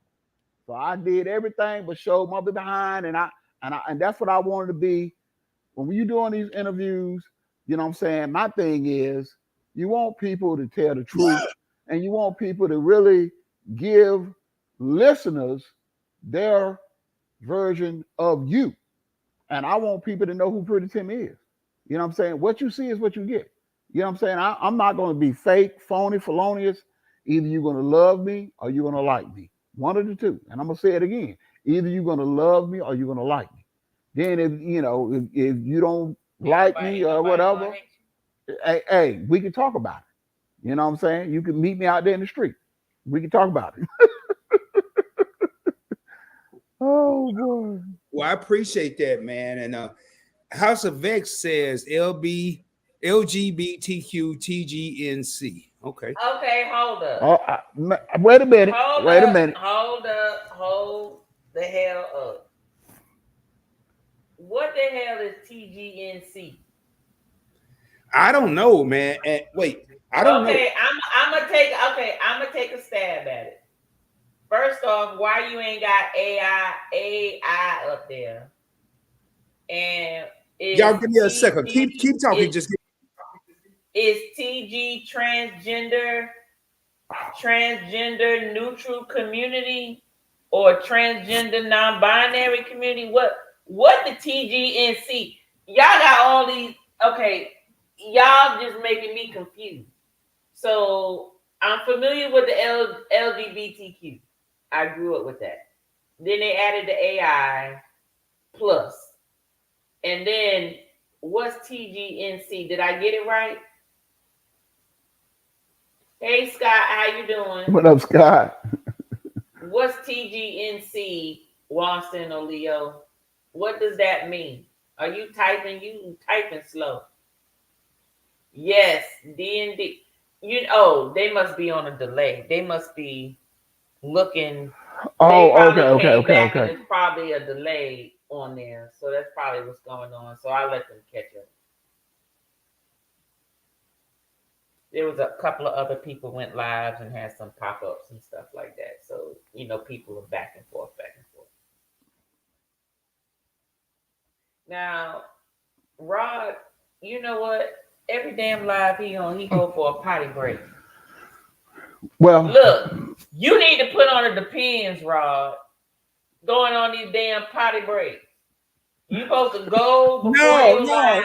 No, Tonya. You go before your live and then you hold it until after the live. My alarm was going off on my car. It wasn't a potty break. Okay then. I did, and I'm usually I can get away with those when I have guests because all I gotta do is put you on the screen by yourself and make sure I ask a long-winded question that require a long-winded answer. But now my alarm. Look, now you telling the secret. Now I know when you do that, I'll be like, but I can't do it. I can't do it when I'm by myself. Y'all. No, but like when I do it, a lot of times I ask a question and I think it requires y'all to have a spotlight. I'll still be sitting here. But no, my alarm was going off in my car. The little car that I have left, it was going off. Yeah. So how's your other car? I know you. I think that is the other car. That's the only car. That's the car where the alarm was going off. I don't know why I'm tripping. I mean, I don't know what they would have been doing, but sometimes if the wind is blowing too hard, which it is, then it'll trigger the alarm. Or if a cat get up close and rub on it or something. Okay. So sorry about that, y'all. But that's why I say, hey, I got to go do something. I usually say, hey, I'm going to run to the restroom or something like that. But my parting words, y'all. I think they had a delay, like House of X and them. I think when they probably went out and came back in. And so they're looking at like maybe a couple of minutes before because they're answering questions or responding to stuff we talked about a few minutes ago. So they'll probably catch up at some point. Okay. So. Well, we probably gonna be gone then because we over. Yeah. But because it's time for Timmy to get a snack. Yeah. Because I got that sugar, so I got to feed it. I tell you 2 hours or less. Well, I will say my parting words. Once again, y'all, I didn't start off this way, but I only have the best of the best on the Point Blank Experience. And tonight, once again, we have witnessed greatness on many different levels. There's not been an interview where I don't learn something from the people I'm interviewing. And tonight I learned many things. I have some ideas when it comes to love and relationships that I got tonight. I'm not talking about Rod have some ideas. Rod learned some ideas tonight from Tonya and Timmy. Some of them I can't do, like the military flag or all of that, which if you didn't catch that part, please go back and catch the replay and check that out. But we have witnessed greatness, and I want to thank Tonya and Timmy for taking time out of their busy schedule to come and spend time with the Point Blank Experience family. And anything they ever need from me, man, please, I'm a phone call away. I'm a DM away on Instagram. But if you got my number, which y'all do, then just hit me up. And if I can, if it's within my means, I'll definitely do it. And with that being said, man, I do have a busy interview schedule. This was the first interview I've done. And I think I did one in May, I can't remember. I've been busy on all these channels. But next week, we do have Keisha's comedy set that's going to be on next Friday. June 22nd, we have Fats and Tree. June 28th, I believe, Miss Yo-Yo Motivates. And somewhere in June. It's probably going to be July. I'm trying to work. My sister that we used to work together, her name is Angela. She's been on the Nick Cannon show. She's actually doing work in Tyler Perry Films right now. She's going to be on the channel, as well as I have another person that I'm solidifying a date that could be July as well. But and you're right, because here's the transgender. So man, we're going to be busy. Real Talk with Rod series. Actually, I just ran out of time today, and I wanted to be fresh for this interview. Motivational Boulders is coming back. I'm going to be doing shorter videos with just things that are on my mind. And I do have one coming up. It's going to be next week when I come back. It's going to be a video. It's not going to be a live. And the title is Somebody. I'll let y'all let that marinate. It's somebody. And I already have the thought formulated of what I want to say. And I think it's going to be extremely motivational for a lot of people. But with that being said, man, if you haven't done so, please hit that subscribe button. If you're on your phone and you're unsubscribed, it's going to be white. And if you're on a desktop or a laptop, it's going to be black. Make sure you hit that notification bell. It's going to default to personalized. Make sure you select all so you don't miss out on future videos, live streams, podcasts, lunch convo with Angie Pooh, interviews. Also, please remember, as I end each and every live stream and video, shoot for the moon. If you don't make it, you'll be amongst the stars. I can guarantee you. I will be coming at you soon, dropping more heat, dropping more fire, dropping more knowledge. And more importantly, on this channel, getting to know people a little bit better than we think we know.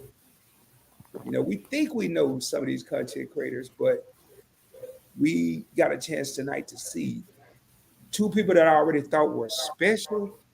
Now I look at them as extremely special. So with that being said, man, I don't know. I don't know what that say. I don't know what that say. Y'all gonna figure that one out to be talking on the phone, because boy, I couldn't even begin that. Rendering Comfreon. What is that? GG render. I don't know. Uncomfrey. I don't look. Yeah. He gonna have to text me and tell me what them TGNC mean. That's what I need to know. Thank you, Beauty Boss Jamie. Beauty Boss Jamie is also a member on Event Yours. who came up earlier. Y'all probably didn't know what it was. And she's been a member for 1 month, pretty much a member since Event Yours first started membership. Your favorite couple, thank you, says good night all. Why Loves to Motivate says have a good night. Great interview, great live. And I want to thank Why Loves to Motivate, your favorite couple, Meet and I, and Fanny for those donations to the channel. Some people call them donations, but Thurston like to call them. What you call them, Thurston? Super chat. So I want to thank y'all. With that being said, y'all, much love, peace, and blessings. Tonya, I don't know if you and Timmy want to stay backstage. I don't really have anything else to say. Y'all can, and we out. Thank y'all from the bottom of my heart. Y'all are the best.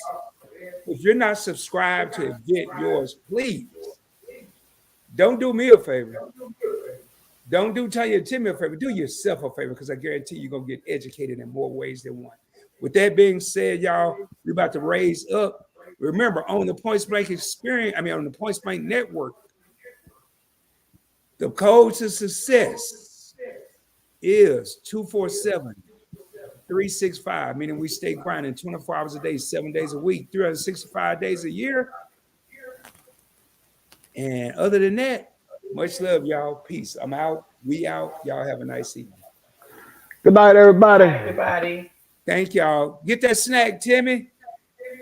Yeah, I got to go get that snack, baby. I'm going to be in Atlanta soon. Okay. On a win. Right. Much love, y'all. Peace. All right. All right. Good night. Bye. Good night.